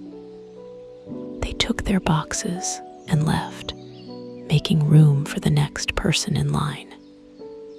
It was a quiet, orderly process, almost reverent. Mr. Chen came next, and Clara remembered her grandmother's note about him recovering from surgery. "Mr. Chen, I'm so glad to see you here. Martin told me you're doing well. Better every day," he said. "And taking up painting as it happens. I've been wanting to capture the lighthouse at sunrise. Maybe I'll eat this roll while I work this morning. A perfect combination." "I hope it brings you joy," Clara said, handing him his box. Emma and David were next, and Emma looked tired but happy. "I've been dreaming about these rolls," she confessed. "Is that weird?" "Not at all," Clara said. "I baked them with you and the baby in mind. May they give you strength for the months ahead." The line continued, a steady stream of familiar faces and new ones. Clara tried to greet each person individually, to make eye contact, to acknowledge their presence. This was part of the tradition too. She realized, not just baking with care, but serving with care. By 8:30, all 60 rolls were gone. The last box went to a young couple Clara didn't recognize, newcomers to the island. Judging by their uncertain manner. "Welcome to Thornton Bay," Clara said as she handed them their roll. "I hope this will be the first of many Saturday mornings here." The woman smiled, and Clara saw relief in her expression. "Thank you. We just moved here last month, and we've been feeling a bit lost. Someone at the grocery store told us about this tradition, said it was a good way to feel part of the community." "They were right," Clara said. "Enjoy." After they left, Clara locked the door and turned the sign to closed. The weekly custom was Saturday rolls only. The bakery didn't open for regular business until Monday. Martin was cleaning up the kitchen, but he stopped when Clara entered. "How do you feel?" Clara sank into a chair, suddenly exhausted. "Like I just ran a marathon, but good, really good." "You did it," Martin said. "You brought back the Saturday tradition." Grace would be bursting with pride. Clara felt the tears come now, couldn't stop them. "I miss her. I wish she could have seen this." "I think she did," Martin said gently. "In her way." They sat in comfortable silence for a while, surrounded by the lingering scent of cinnamon and the satisfaction of work completed. Then Clara's phone buzzed with a text message. It was from Mrs. Patterson. "That was perfect. Exactly what I needed. Thank you for bringing this back." Then another, from someone she didn't have in her contacts. "This is Mr. Chen's son. Dad wanted me to tell you the rolls made him cry. In a good way. Thank you." More messages followed throughout the morning. People sharing their gratitude, their memories, their joy at having the tradition continue. Clara read each one, feeling the connection form between herself and this community, feeling herself become part of something larger than her own ambitions or plans. By afternoon, she knew her decision. She would stay. She would keep the bakery running, learn from Martin, build her own version of what her grandmother had created. The Saturday rolls would continue, week after week, and she would learn more names, more stories, more about how to bake with intention and care. She called the lawyer who'd handled her grandmother's estate. "I'm keeping the bakery," she said. "I want to make it official." "That's wonderful news, Clara." Grace would be so happy. After hanging up, Clara went upstairs to the apartment, her apartment now, and pulled out her grandmother's notebook. She turned to a fresh page and wrote, "October 27, 2023, first Saturday, 60 rolls, all sold by 8:30, baked with gratitude for this community, this tradition, this chance to do meaningful work. Notes for next time. Mr. Chen loves the cardamom, perhaps increase slightly. Emma mentioned missing chocolate, maybe a chocolate cinnamon variation someday. People to remember. Mrs. Patterson, still lonely. Newcomer couple need welcoming. Writers appreciate consistency. This is just the beginning." She closed the notebook and looked out the window at the town, her town now, her community, her responsibility and privilege. The mystery of the Saturday rolls had been solved, but the deeper mystery of building a life here of carrying forward a tradition while making it her own was just beginning. Clara was ready for that challenge. The weeks that followed established a new rhythm. Clara worked alongside Martin 6 days a week, learning the full scope of the bakery's operation. Monday through Friday meant daily breads and pastries, the steady rotation of croissants and scones, baguettes and sourdough. But Saturdays belonged to the cinnamon rolls, and each Friday evening, Clara sat with her notebook, reviewing the week's observations and preparing her intentions for the morning bake. She was learning the community in layers. The way one learns a new language, first the basic vocabulary of names and orders, then the grammar of relationships and patterns, gradually moving toward fluency in the unspoken dialects of a place. Mrs. Patterson came in 3 times a week now, not just Saturdays. She'd begun volunteering at the library and would stop by for a mid-morning scone, always lingering to chat with whoever else was in the shop. Clara noticed her loneliness easing, saw her making connections with other regulars. Mr. Chen had indeed taken up painting and would sometimes sketch the harbor view from the bakery's window seat. He offered to paint a sign for the bakery, and Clara had accepted gratefully. The new sign, Whitaker's Bakery, Est 1949, in elegant script with a watercolor background of the lighthouse, now hung beside the front door. Emma and David's baby was growing. Emma was showing now, carrying her pregnancy with a grace that Clara admired. David had started working extra shifts to prepare for the baby, and Clara always made sure to slip an extra pastry into their bag on the mornings. He came in looking especially exhausted. The bakery was thriving. Not wildly profitable, it never had been.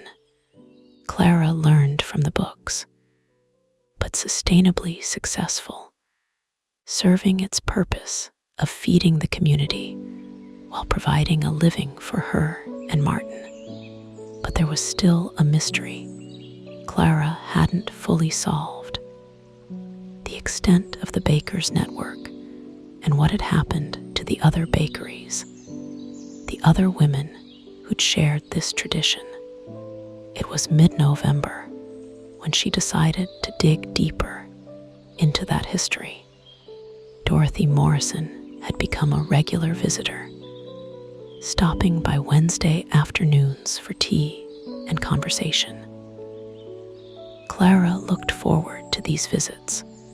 Dorothy had a sharp mind and a gift for storytelling that brought the past vividly to life.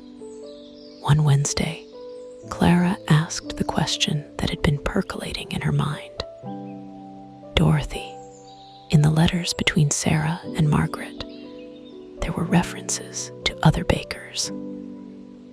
Anna and Marie in Seattle, Catherine Wells in Providence. Someone called M, who seemed to be the eldest. Do you know what happened to those bakeries? Dorothy sipped her tea thoughtfully. Some of that story is sad, I'm afraid. The Providence bakery closed when Catherine died. She had no children, and her husband sold the building. Anna and Marie's place in Seattle did survive for a while. One of Marie's daughters took it over, but she changed it into a cafe, moved away from traditional baking. As for M, Dorothy paused. M was Magdalena Schmidt, Sarah's mother. She was the keeper of the original traditions, the one who'd brought the recipes from Germany. She died in 1960, and with her death, the network began to fragment. Why didn't they continue? Clara asked. They clearly valued the tradition. Times changed. The daughters who might have carried it forward wanted different lives. And honestly, running a bakery is hard work. Long hours, physical labor, modest pay. Can you blame young women in the 1960s and 70s for wanting something else?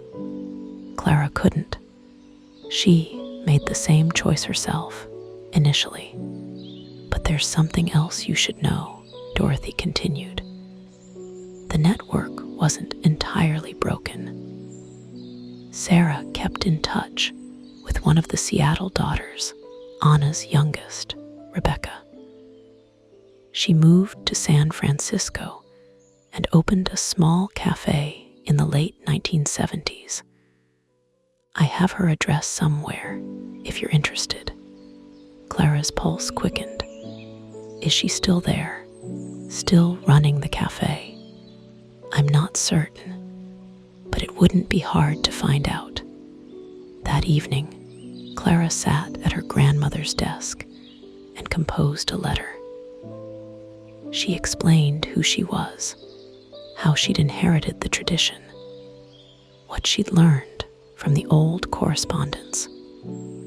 She asked if Rebecca was still baking, still carrying forward any part of what her mother and aunt had built. She mailed the letter the next morning and tried not to obsess over whether she'd get a response. Thanksgiving approached, and the town took on a festive quality. Shop windows displayed autumn decorations, and the community center organized a town dinner for anyone who wanted to attend. Clara volunteered to provide bread, 20 loaves of harvest grain, studded with seeds and nuts. The dinner was held the Thursday before Thanksgiving, and Clara closed the bakery early to attend. The community center was packed, tables pushed together to accommodate everyone, the room warm with conversation and laughter.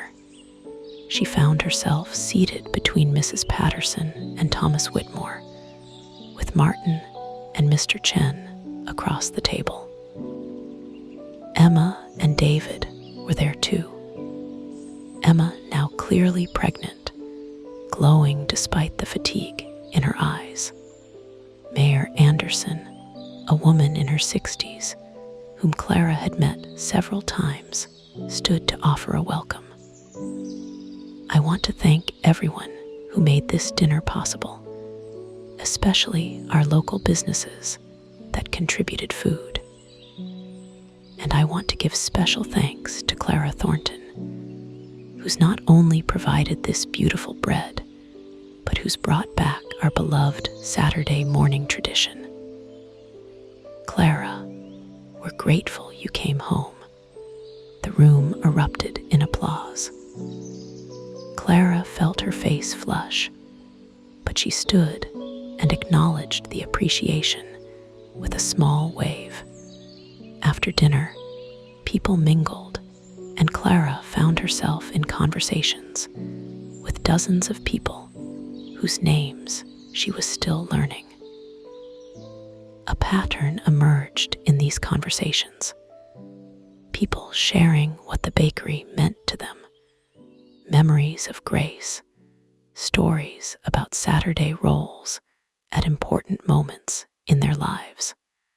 I proposed to my wife after we'd stood in line for rolls, one man told her. The sweetness of the cinnamon gave me courage. My son had his first solid food from your grandmother's bakery, a mother shared. A tiny piece of roll, and he smiled so big. When my husband died, an elderly woman said, I couldn't eat for days. But that Saturday, I made myself get up, go stand in line, buy a roll, and I could eat it. It was the first thing I could stomach. Grace knew. She held my hand when she gave me the box, didn't say anything, just held my hand. I'll never forget that. Clara listened to these stories with growing understanding. The Saturday rolls weren't just food. They were markers of time, witnesses to life's passages, tangible expressions of community care. Her grandmother had created something that mattered deeply, and now Clara was responsible for maintaining it. It was a weight, but not a burden. It was, she realized, a privilege. In early December, a letter arrived from San Francisco. Clara recognized the address as the one she'd written to and opened it with trembling hands. Dear Clara, your letter found me at an interesting moment. I've been thinking about the old traditions a great deal lately. Yes, I'm Rebecca Chen. I married in 1985, took my husband's name. And yes, I'm still in San Francisco, though I no longer run a cafe. I closed it 3 years ago when I turned 70. The physical demands became too much. I remember the stories my mother and aunt told about the Saturday rolls, about the network of bakers who kept the tradition alive. I tried to maintain it in my cafe, but San Francisco is a different world. People are more transient, less rooted in neighborhood. The tradition never quite took hold the way it did in smaller communities like yours. But I've kept the recipes, the letters, all the materials my mother left me. And I've been wondering what to do with them, whether anyone would care about these old family stories. Your letter answers that question. Someone does care.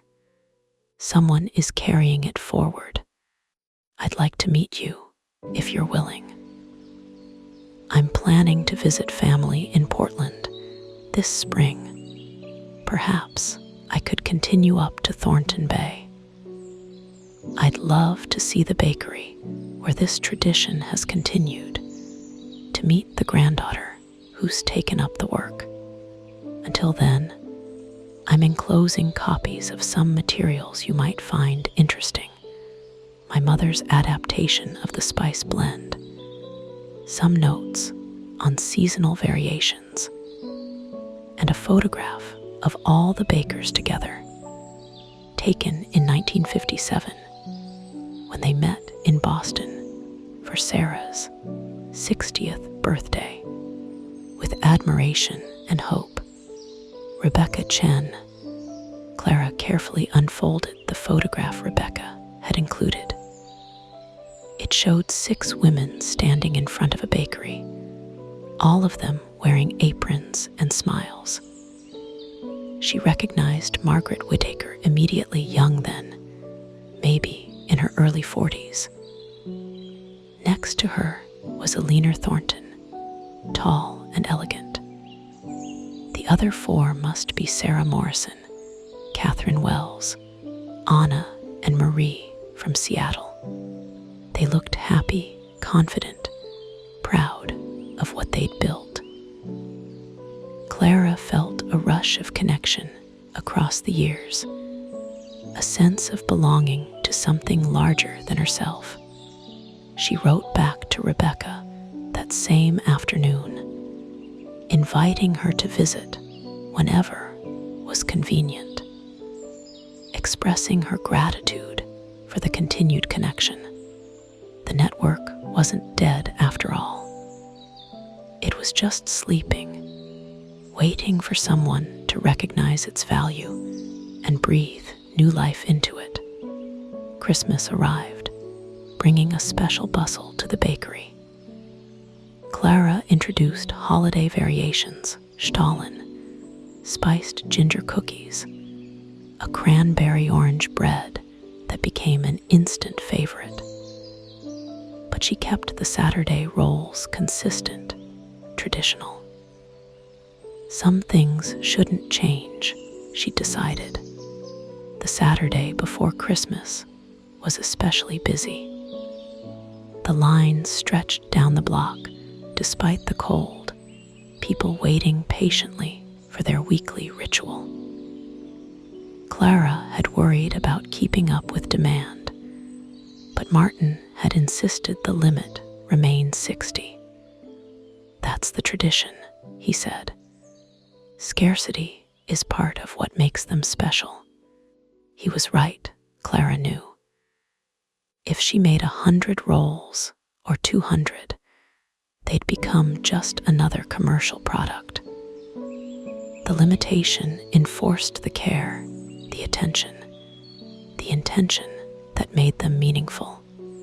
That morning, she'd baked with the intention of joy. It was Christmas week, after all, a time for celebration. As she worked in the dark kitchen, she thought about Emma and David preparing for their baby, about Mr. Chen spending Christmas with his grandchildren, about Mrs. Patterson volunteering at the library's holiday book drive. She thought about her own unexpected journey home, the way loss had led to rediscovery. When she handed Mrs. Patterson her roll that morning, the older woman squeezed Clara's hand. "This is my first Christmas without him," she said, meaning her late husband. "But I'm not alone. That's what these Saturday mornings have taught me. I'm part of something bigger." "Thank you for that gift, Clara." Clara felt tears prick her eyes. "Thank you for being part of the community, for coming back week after week, after everyone had gone and the bakery was quiet again." Clara sat at the kitchen table with Martin, and they shared a pot of coffee. "You've done it," Martin said. "You've made this place yours while honoring everything it was. That's not an easy balance." "I had good teachers," Clara replied. "Grace, of course, but also all those women in the letters who figured out how to keep a tradition alive while adapting it to their own circumstances. And you, Martin, you've been patient with me, taught me so much. We make a good team," he said simply. They did. Clara had worried initially about stepping into a business with a long-time employee, about navigating authority and expertise. But Martin had been nothing but supportive, content to be the master of daily operations, while Clara focused on developing the Saturday tradition and building community connections. "I've been thinking," Clara said, "about expanding in a way. Not the business. I think the bakery is perfect as it is. But the tradition. Rebecca Chen is visiting in the spring, and I'd like to host a gathering. Anyone interested in traditional baking, in community food traditions. Maybe we could share recipes, talk about what it means to bake for community rather than commerce." Martin's eyes lit up. "A baker's circle. I love that idea. Would you help me organize it?" "Of course. I think Grace would approve very much." Clara thought so too. And more than approval, she thought her grandmother would be proud of what Clara was building, not a replica of what had been, but something new that honored the past while reaching toward the future. January brought deep winter to to Thornton Bay, the kind of cold that made people huddle close to heaters and appreciate warm kitchens. The bakery became a haven, its windows fogged with heat, the scent of baking bread, a promise of comfort against the chill. Clara used the slower winter pace to plan the spring gathering.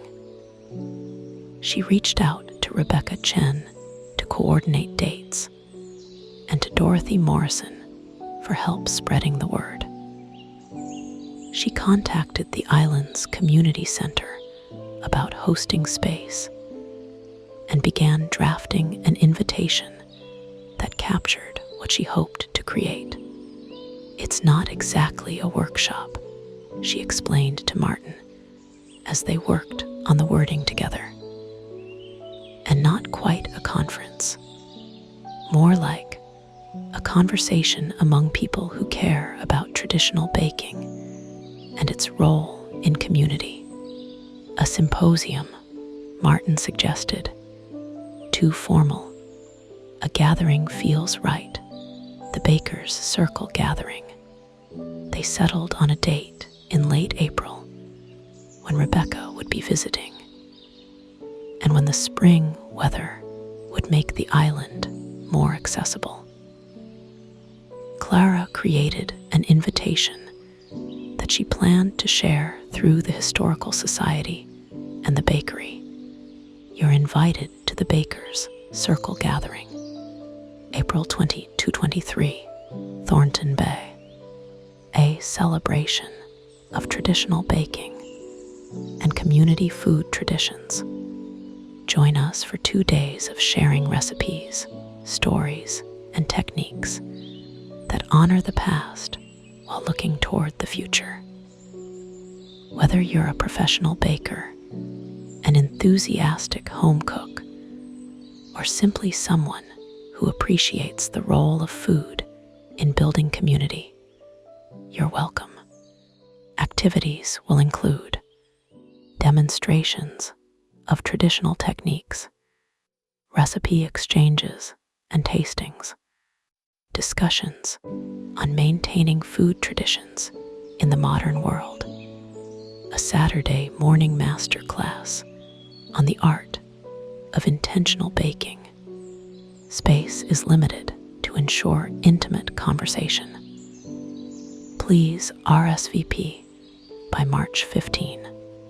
Dorothy read the invitation and smiled broadly. This is exactly what the island needs. Something that brings people together around shared interests and values. I'll make sure it gets prominently displayed at the Historical Society. "Do you think anyone will come?" Clara asked, feeling suddenly uncertain.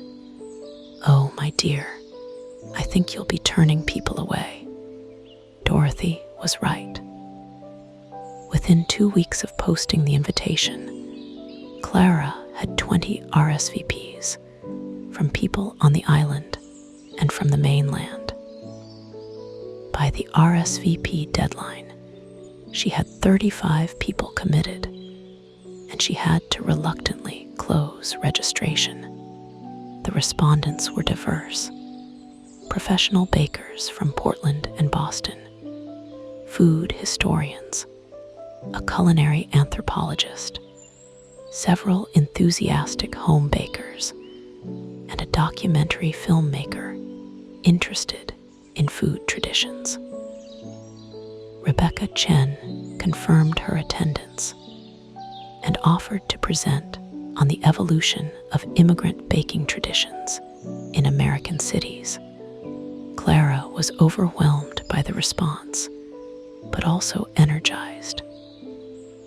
This was becoming something bigger than she'd imagined, not just a gathering, but potentially the beginning of something ongoing.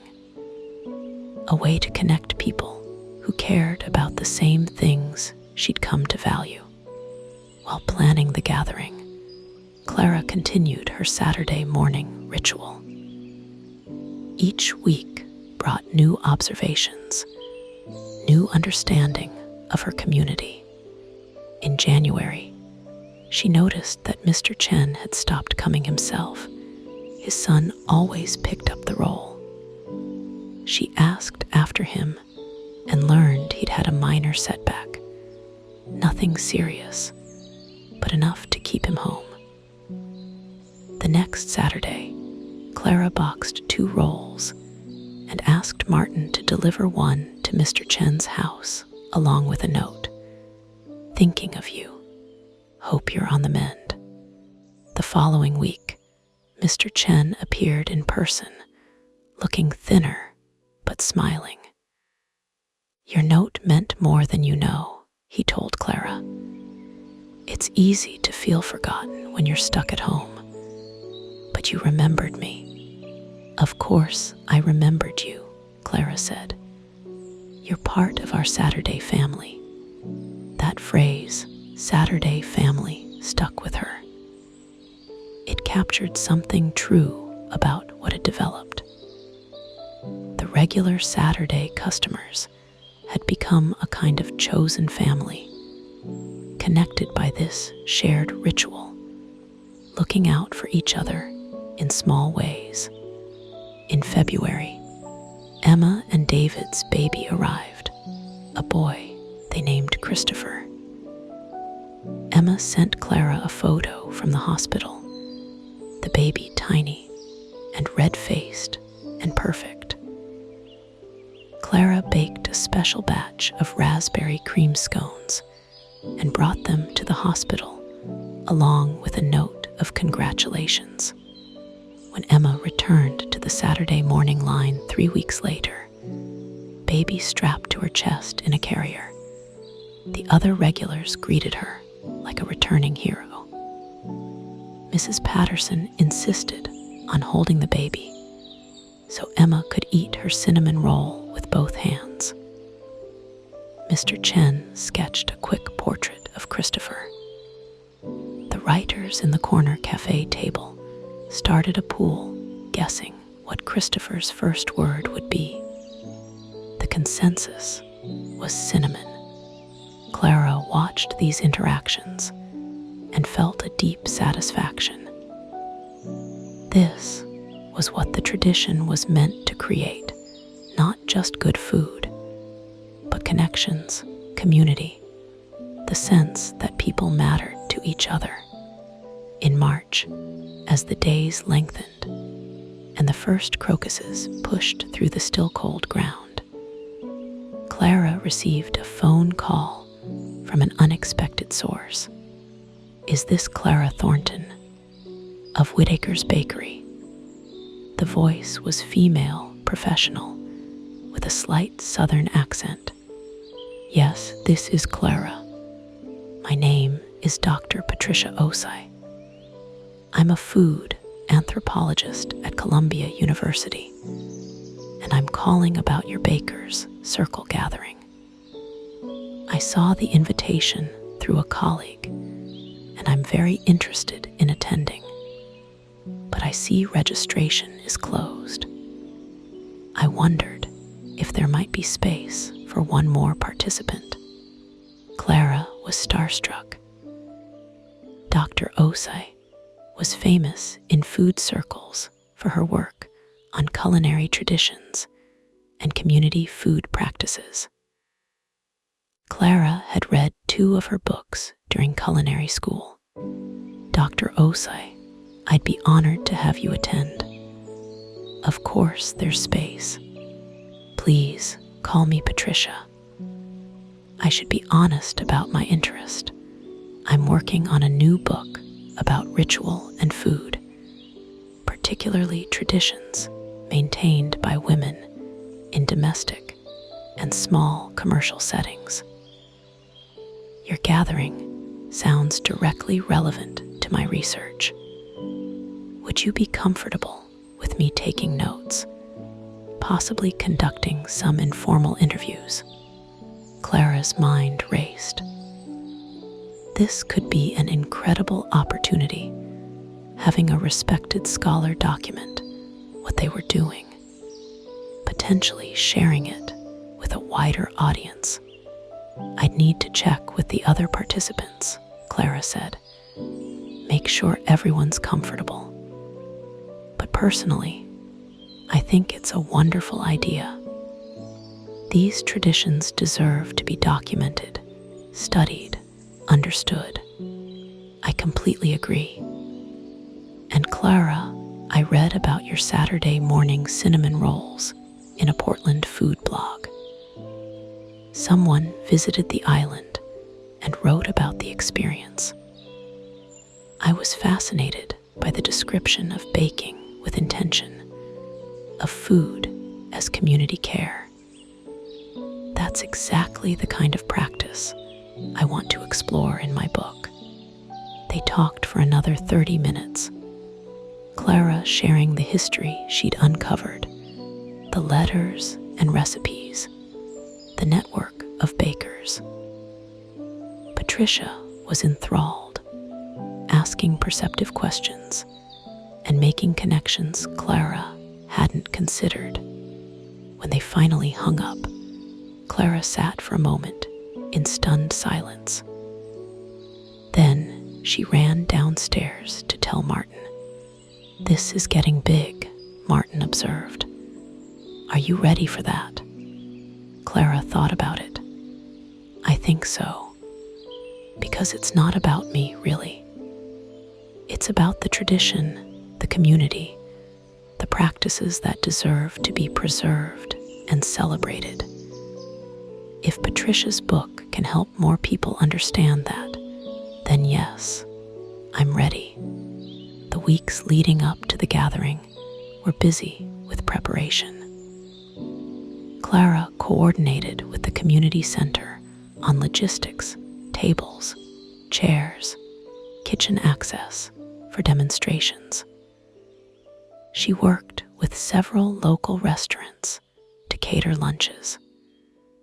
She prepared handouts, copies of historical recipes, excerpts from the letters between Margaret and Alina, a timeline of the bakery's history. Rebecca Chen arrived a week early, and Clara met her at the ferry.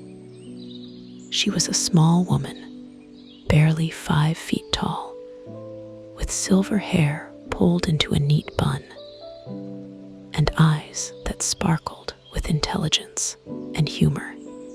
"Clara, I feel like I know you already from your letters." Rebecca embraced her warmly.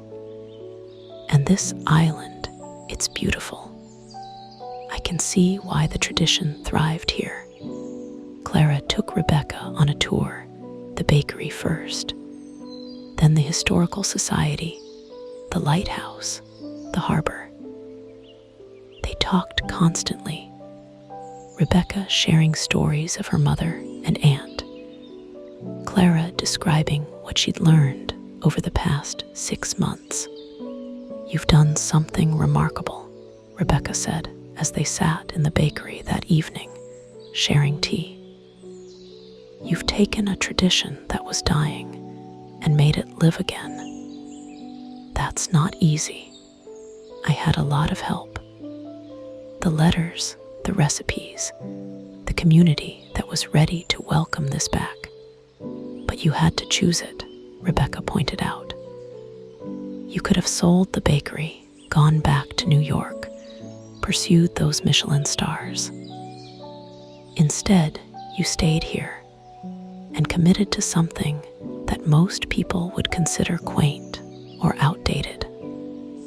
That took courage." Clara hadn't thought of it as courage. It had felt more like inevitability, like she'd been pulled home by threads she hadn't known existed. "Can I ask you something?" Rebecca said. "What do you hope comes from this gathering? What's your goal?" Clara considered the question. "I want people to understand that these traditions matter, that the way we make and share food can be a radical act of community building. And I want to connect with others who believe the same thing, who who are maintaining their own traditions or starting new ones. I don't want this knowledge to die with my generation. Rebecca smiled. Then I think you're going to get exactly what you hope for. April 22nd dawned clear and bright, spring finally asserting itself after the long winter. Clara woke at 4 a.m., too excited and nervous to sleep. This was going to be a regular Saturday with the cinnamon rolls, but also the first day of the gathering, and she wanted everything to be perfect. She went through her usual Friday evening ritual of reviewing her notebook and setting her intention for the morning bake. Today's intention was complex. Gratitude for the community she'd built, hope for the connections about to be formed, and a wish that the tradition she'd inherited would continue to grow and spread. She baked in the quiet darkness, as always, but this time with Rebecca working quietly at the other end of the kitchen, preparing dough for a demonstration she'd planned for the afternoon. They didn't speak, both understood that the early morning work required focus. But there was a companionable quality to their shared labor. By 7 a.m., the 60 cinnamon rolls were ready. The regular Saturday customers began arriving, and Clara was pleased to see her usual crowd despite the gathering. Mrs. Patterson, Mr. Chen, Emma with baby Christopher, David looking more rested than he had in weeks. But mixed among the regulars were new faces, gathering participants who'd arrived on the early ferry to experience the Saturday morning tradition firsthand.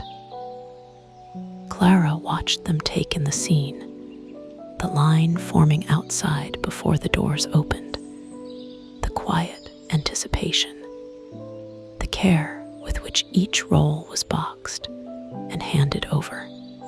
Dr. Patricia Osai was there, taking notes, but also clearly moved by what she was witnessing. "This is extraordinary," she told Clara. "The ritual aspect, the community participation, it's exactly what I've been studying, but I've never seen it maintained so intentionally." By 8:30, all 60 rolls were distributed, and the bakery filled with gathering participants. Clara had arranged for coffee and pastries, and people mingled, introducing themselves and finding common ground. The group was wonderfully diverse. There was James, a baker from Boston who specialized in sourdough and was interested in developing his own community traditions.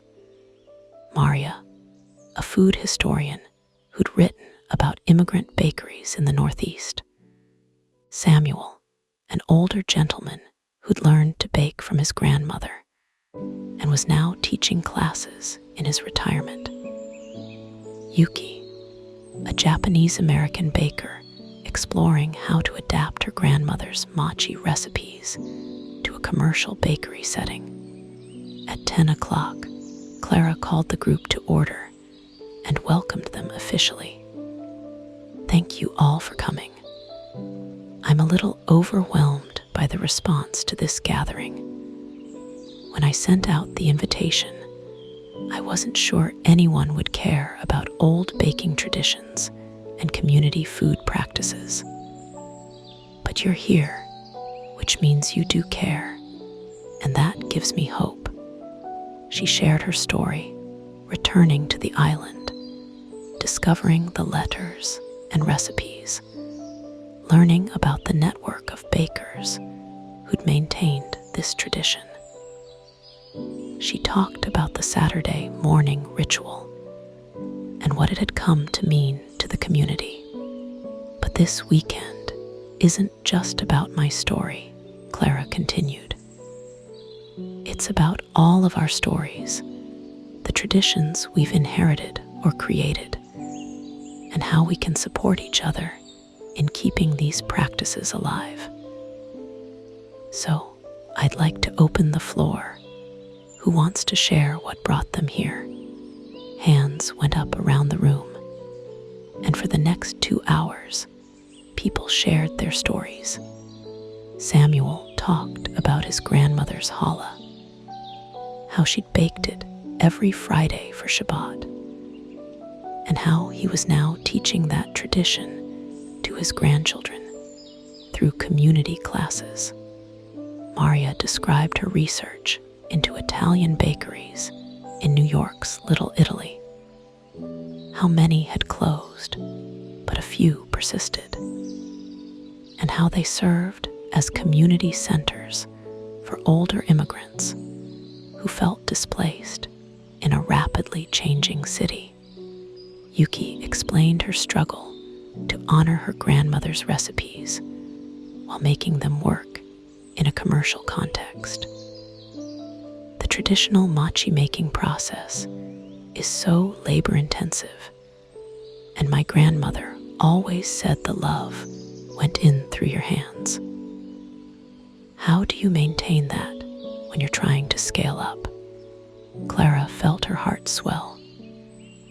These were her people, asking the same questions she'd been asking, struggling with the same tensions between tradition and practical reality. Rebecca stood to speak, and the room quieted respectfully. I want to thank Clara for organizing this. I'm the youngest daughter of Anna Chen, who was part of the original network of bakers that Grace Thornton and Margaret Whittaker belonged to. That network sustained my mother and aunt through difficult times. It gave them community, support, shared knowledge. When it faded, I think something important was lost.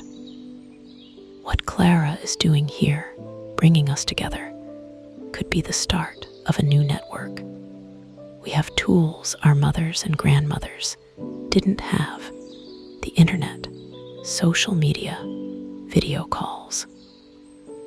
We could support each other across distances in ways they couldn't. I'd like to propose that this gathering not be a one-time event, but the founding of an ongoing community of practice. The room erupted in enthusiastic agreement.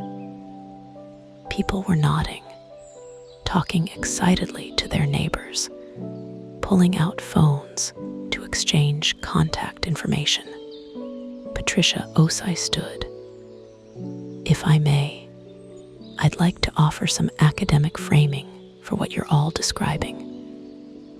What you're talking about is what anthropologists call communities of practice, groups of people who share a concern or passion for something they do, and learn how to do it better through regular interaction.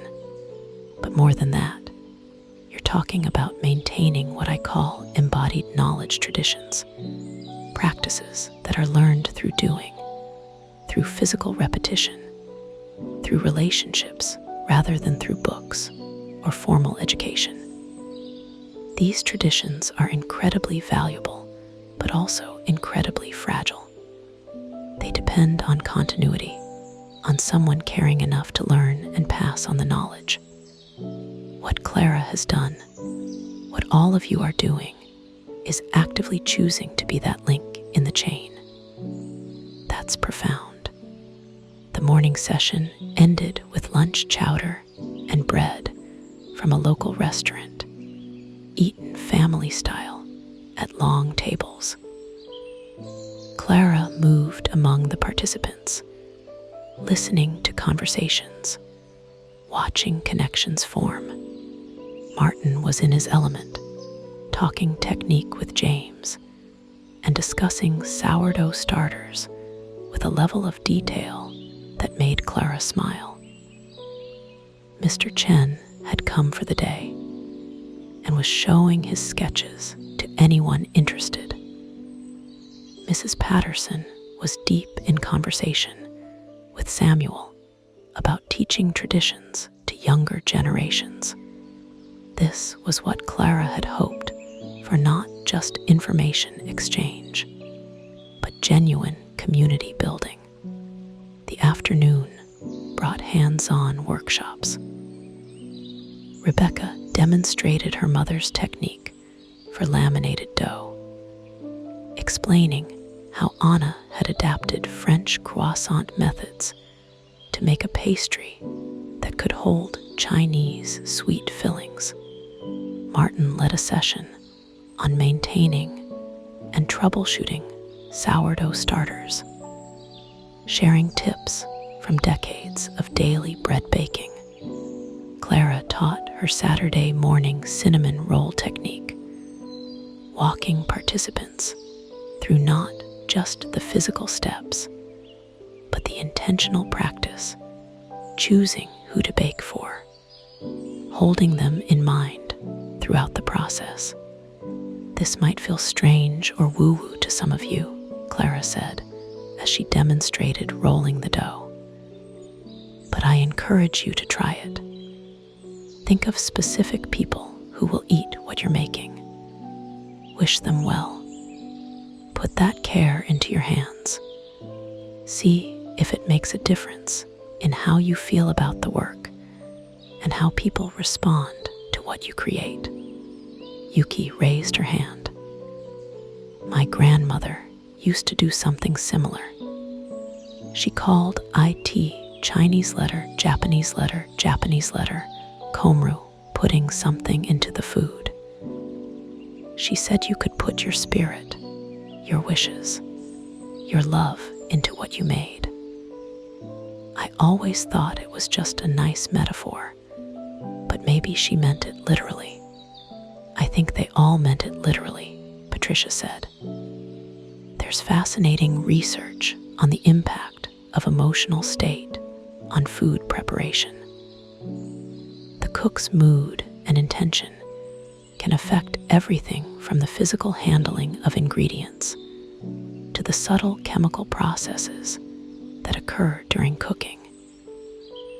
It's not magic, it's the profound connection between embodied practice and consciousness.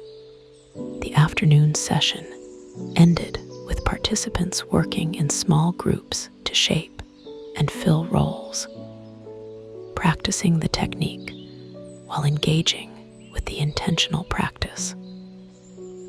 The room filled with the scent of cinnamon and the sound of laughter and conversation. Clara looked around at the flour-dusted faces, the focused hands, the genuine engagement, and felt a profound sense of rightness. This was what food could be, not just sustenance or commerce, but a practice that connected people to each other and to something larger than themselves. That evening, the group gathered at the community center for dinner and conversation. Local restaurants had provided the food platters of roasted vegetables, fresh fish, salads, crusty bread. It was simple but abundant, and people ate with pleasure. After dinner, Clara had organized what she called recipe stories, an open mic where anyone could share a recipe that mattered to them and tell its story. Samuel started, describing his grandmother's challah in loving detail, the braiding technique she'd learned from her mother, the specific honey she'd insisted on using, the way she'd let young Samuel help with the shaping, but never the blessing. She died when I was 15, Samuel said, his voice thick with emotion. And I thought the challah tradition died with her. But when I retired and had time to bake, I found myself wanting to make it again. I had to teach myself from memory and lots of mistakes. But now, when I braid that dough, I feel her hands guiding mine. And when I teach my grandchildren, I feel like I'm keeping her alive. There wasn't a dry eye in the room.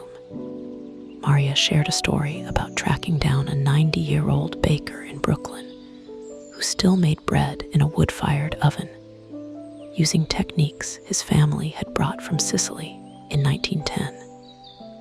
He's the last one who knows how to make this particular bread, Maria said, and he has no one to teach it to. His children aren't interested. So I've been going every week, learning, documenting. I'm not Italian, and he'll never teach me perfectly because I don't have his hands, his lifetime of practice. But I can carry forward at least the knowledge of how it was done, preserve it for others who might want to learn.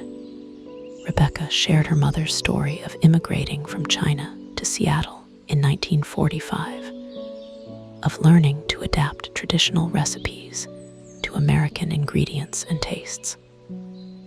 She used to say that food was the one thing she could control in a world that often felt hostile and confusing. In the bakery, she could create beauty and comfort.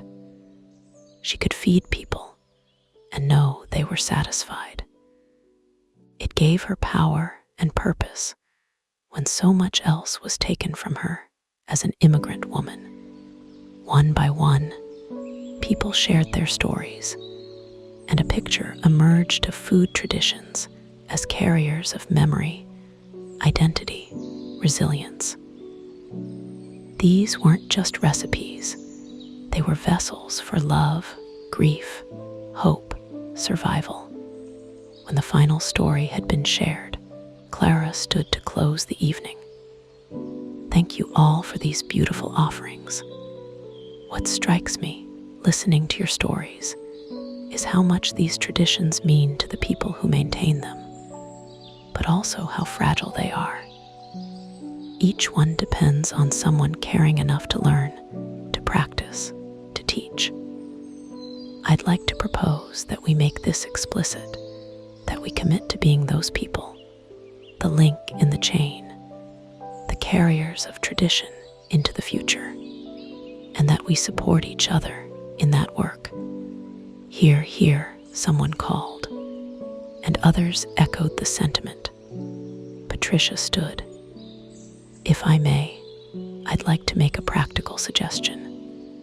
What if we created a shared online space, a forum or network where we could continue these conversations, share recipes and techniques, ask for help when we're struggling to maintain a tradition, celebrate our successes.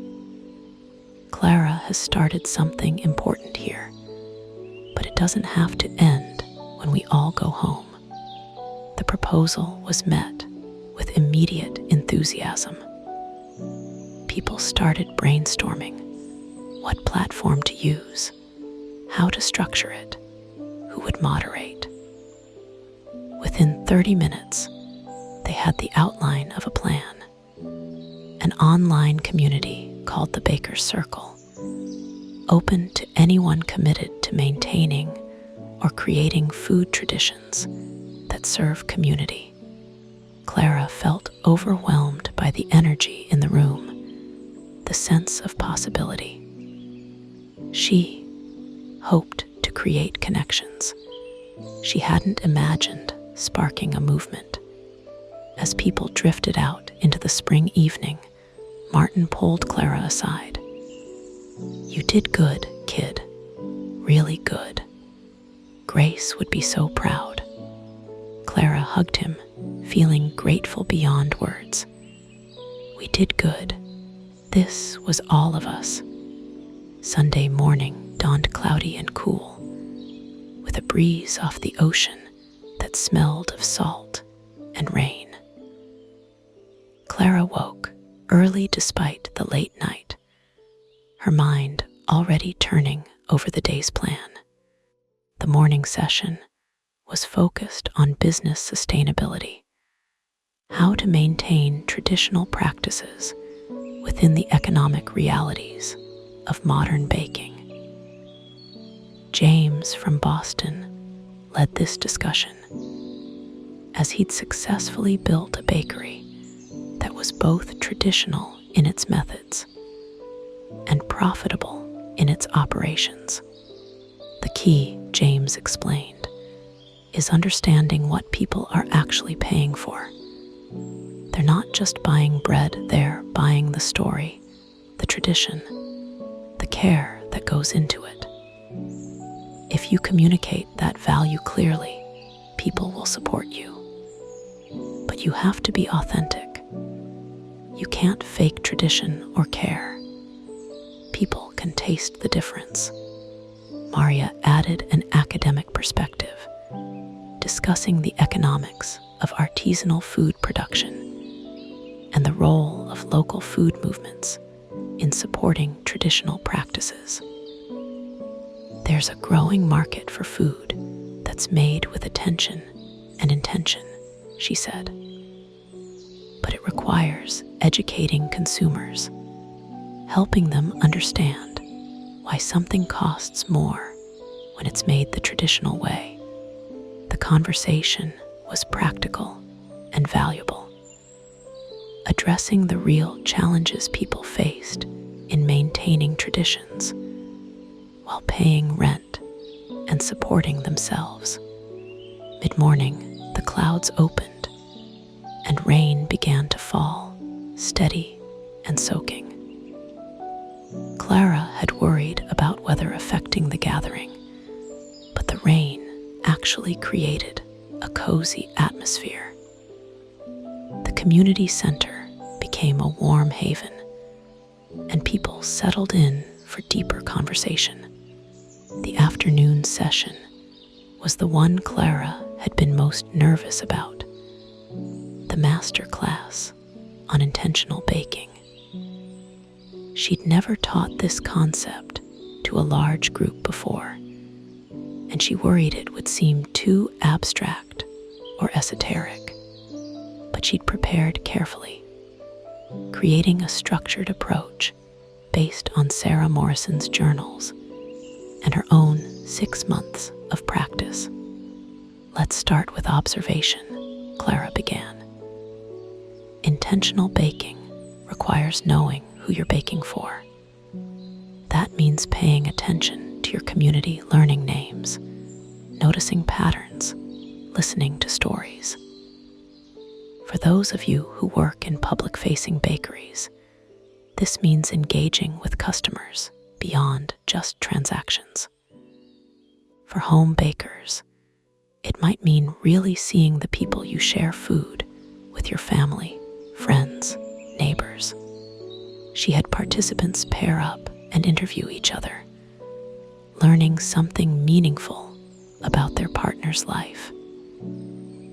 Then she asked them to bake with that person in mind, to put into their hands a wish or hope for their partner. They worked with a simple shortbread recipe, quick enough to complete in the afternoon, but requiring enough technique to benefit from focused attention. As people measured and mixed, Clara moved among them, coaching them to stay present, to notice how it felt to bake with intention versus baking on autopilot. The room grew quiet, focused. Clara watched Yuki's face soften as she worked, watched Samuel's hands move with tender care, watched Maria lean into the process with scholarly attention that gradually transformed into something more personal. When the shortbread emerged from the ovens, golden and fragrant, Clara had people share their creations with their partners, along with the intention they'd held.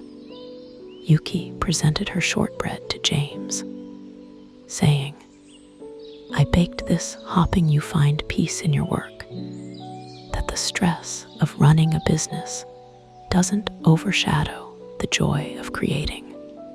James's eyes welled up. "That's exactly what I needed to hear today. Thank you." He bit into the shortbread and nodded. "And this is excellent. I can taste the care." Around the room, similar exchanges were happening, people offering wishes through food, receiving both the physical nourishment and the emotional gift. Patricia was documenting everything, taking notes and photos, but Clara noticed she also had tears on her cheeks. The academic observer had been moved beyond analysis into genuine feeling. When everyone had shared, Clara spoke. "This is what I think the secret ingredient really is. It's not a spice or a special technique. It's the practice of caring deeply about the people you feed and letting that care guide your hands. It's ancient and simple and powerful. And it's something we can all do, whether we're professional bakers or home cooks, whether we're maintaining a century-old tradition or starting something new."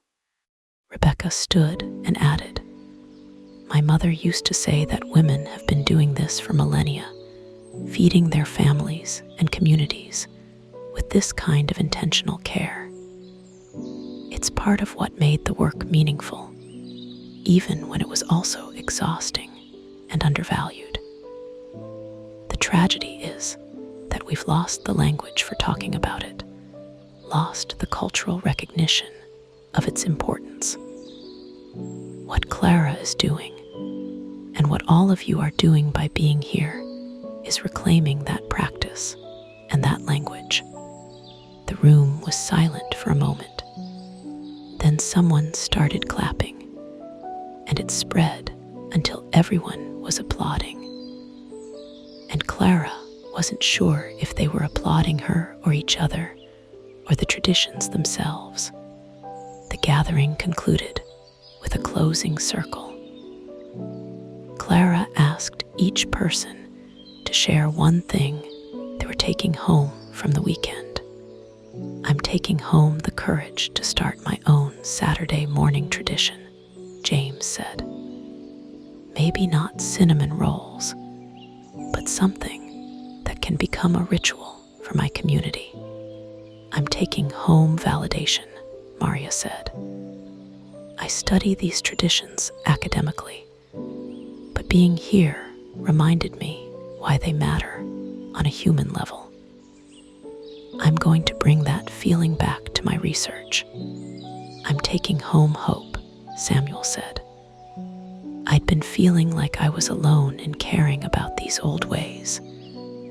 But you're all here, caring too, and that makes me hopeful for the future." One by one, people shared taking home recipes, techniques, connections, inspiration, commitment. When it came to Clara's turn, she said, "I'm taking home gratitude. I thought I was creating this gathering to give something to others, but you've given so much to me. You've shown me that what I'm doing matters, that it's part of something larger. You've made me feel less alone in this work. Thank you." Patricia was last. "I'm taking home a book," she said with a smile, "because what happened here this weekend needs to be documented and shared. Clara, would you be willing to work with me on that? Let me tell your story, the story of this bakery and these traditions." Clara felt her breath catch. A book would mean exposure, attention, pressure. But it would also mean reaching more people, spreading the practices and values they all cared about. "Yes," she said, "I'd be honored. the circle closed with embraces and promises to stay in touch. People exchanged contact information, made plans to visit each other's bakeries, committed to joining the online community they'd planned. As participants began to depart, heading to the ferry for the mainland, Clara stood at the bakery window with Rebecca and Martin, watching them go. "You started something important this weekend," Rebecca said. "I hope you know that." "I was just trying to understand a mystery," Clara replied. "My grandmother's recipe, the secret ingredient. I thought it was something hidden, something I had to discover. But the real mystery was simpler than that. It was about care, attention, intention. And it was never really hidden. My grandmother left me everything I needed to understand." "She left you more than that," Martin said. "She left you a legacy to build on. And you've built something beautiful." The Saturday morning routine had become second nature to Clara. She woke at 2 a.m. without an alarm, moved through the bakery's dark kitchen with practiced ease, mixed and shaped the dough with hands that knew exactly how it should feel. But the routine wasn't monotonous. Each Saturday brought new intentions, new observations, new understanding of the community she served. It was late October again, a full year since she'd arrived on the island. The bakery was thriving, both financially and as a community gathering place. Martin had trained 2 new staff members to handle the daily production, freeing Clara to focus on developing new Saturday traditions, a monthly variation on the cinnamon rolls, seasonal offerings that honored the changing year. The Baker's Circle online community had grown to over 300 members, with people from across the country and several other nations. They shared recipes and techniques, offered support when traditions were struggling, celebrated successes. Several members had visited Thornton Bay to experience the Saturday morning tradition firsthand, and Clara had traveled to Boston and Portland to visit other bakers' operations. Patricia's book was in final edits, scheduled for publication next spring. She spent a week on the island in August, interviewing Clara and regular customers, observing the Saturday morning ritual, documenting the practices that made the bakery special. The book would tell Clara's story, but also the larger story of the Bakers Network, the traditions they'd maintained, and the new community forming to carry that work forward. Rebecca had visited twice more, and she and Clara had become close friends despite the age difference. Rebecca was teaching Clara Chinese baking techniques, adapting her mother's recipes to the bakery's capabilities. They were planning a special event for Chinese New Year, incorporating dumplings and traditional pastries into the Saturday offering. Emma and David had become dear friends. Baby Christopher was crawling now, and Emma had returned to her work as a graphic designer, though on reduced hours. She offered to redesign the bakery's website and marketing materials, bringing a modern aesthetic that honored the traditional feel. Mr. Chen had completed his lighthouse series and offered to display it at the bakery. The paintings now hung on the walls, bringing color and life to the space, and were available for purchase, with proceeds going to the island's arts fund. Mrs. Patterson had started a book club that met at the bakery on Tuesday evenings. She asked Clara to choose books related to food and tradition, and Clara had been loving the excuse to dive into food writing and culinary memoirs. The town had embraced Clara fully. She'd been asked to join the Chamber of Commerce, to participate in the planning committee for the island's summer festival, to teach a bread-making class at the community center. She said yes to all of it, understanding now that being part of a community meant actively participating in its life. This particular Saturday morning, Clara was baking with intention of celebration. It was the 1-year anniversary of her first Saturday batch, and she wanted to honor both how far she'd come and how much she'd learned. As she worked in the quiet darkness, she thought about the mystery that had brought her here, the partial recipe, the cryptic notes, the secret ingredient that had seemed so elusive. She understood now that the mystery had never been about a missing ingredient or a hidden technique. It had been about discovering what kind of baker she wanted to be, what kind of life she wanted to live. She'd come back to Thornton Bay thinking she'd spend 3 months, and then return to her real life in New York. But somewhere along the way, this had become her real life, the early mornings, the familiar rhythms, the satisfaction of feeding people with care and intention. The rolls emerged from the oven golden and perfect, 60 beautiful spirals of dough and cinnamon. Clara glazed them while they were still warm and arranged them carefully on display trays. At 6:45, she unlocked the door and welcomed the line of people who'd been waiting in the chilly October morning. Mrs. Patterson was first, as usual, and she handed Clara an envelope. "What's this?" Clara asked. "Open it later," Mrs. Patterson said with a mysterious smile.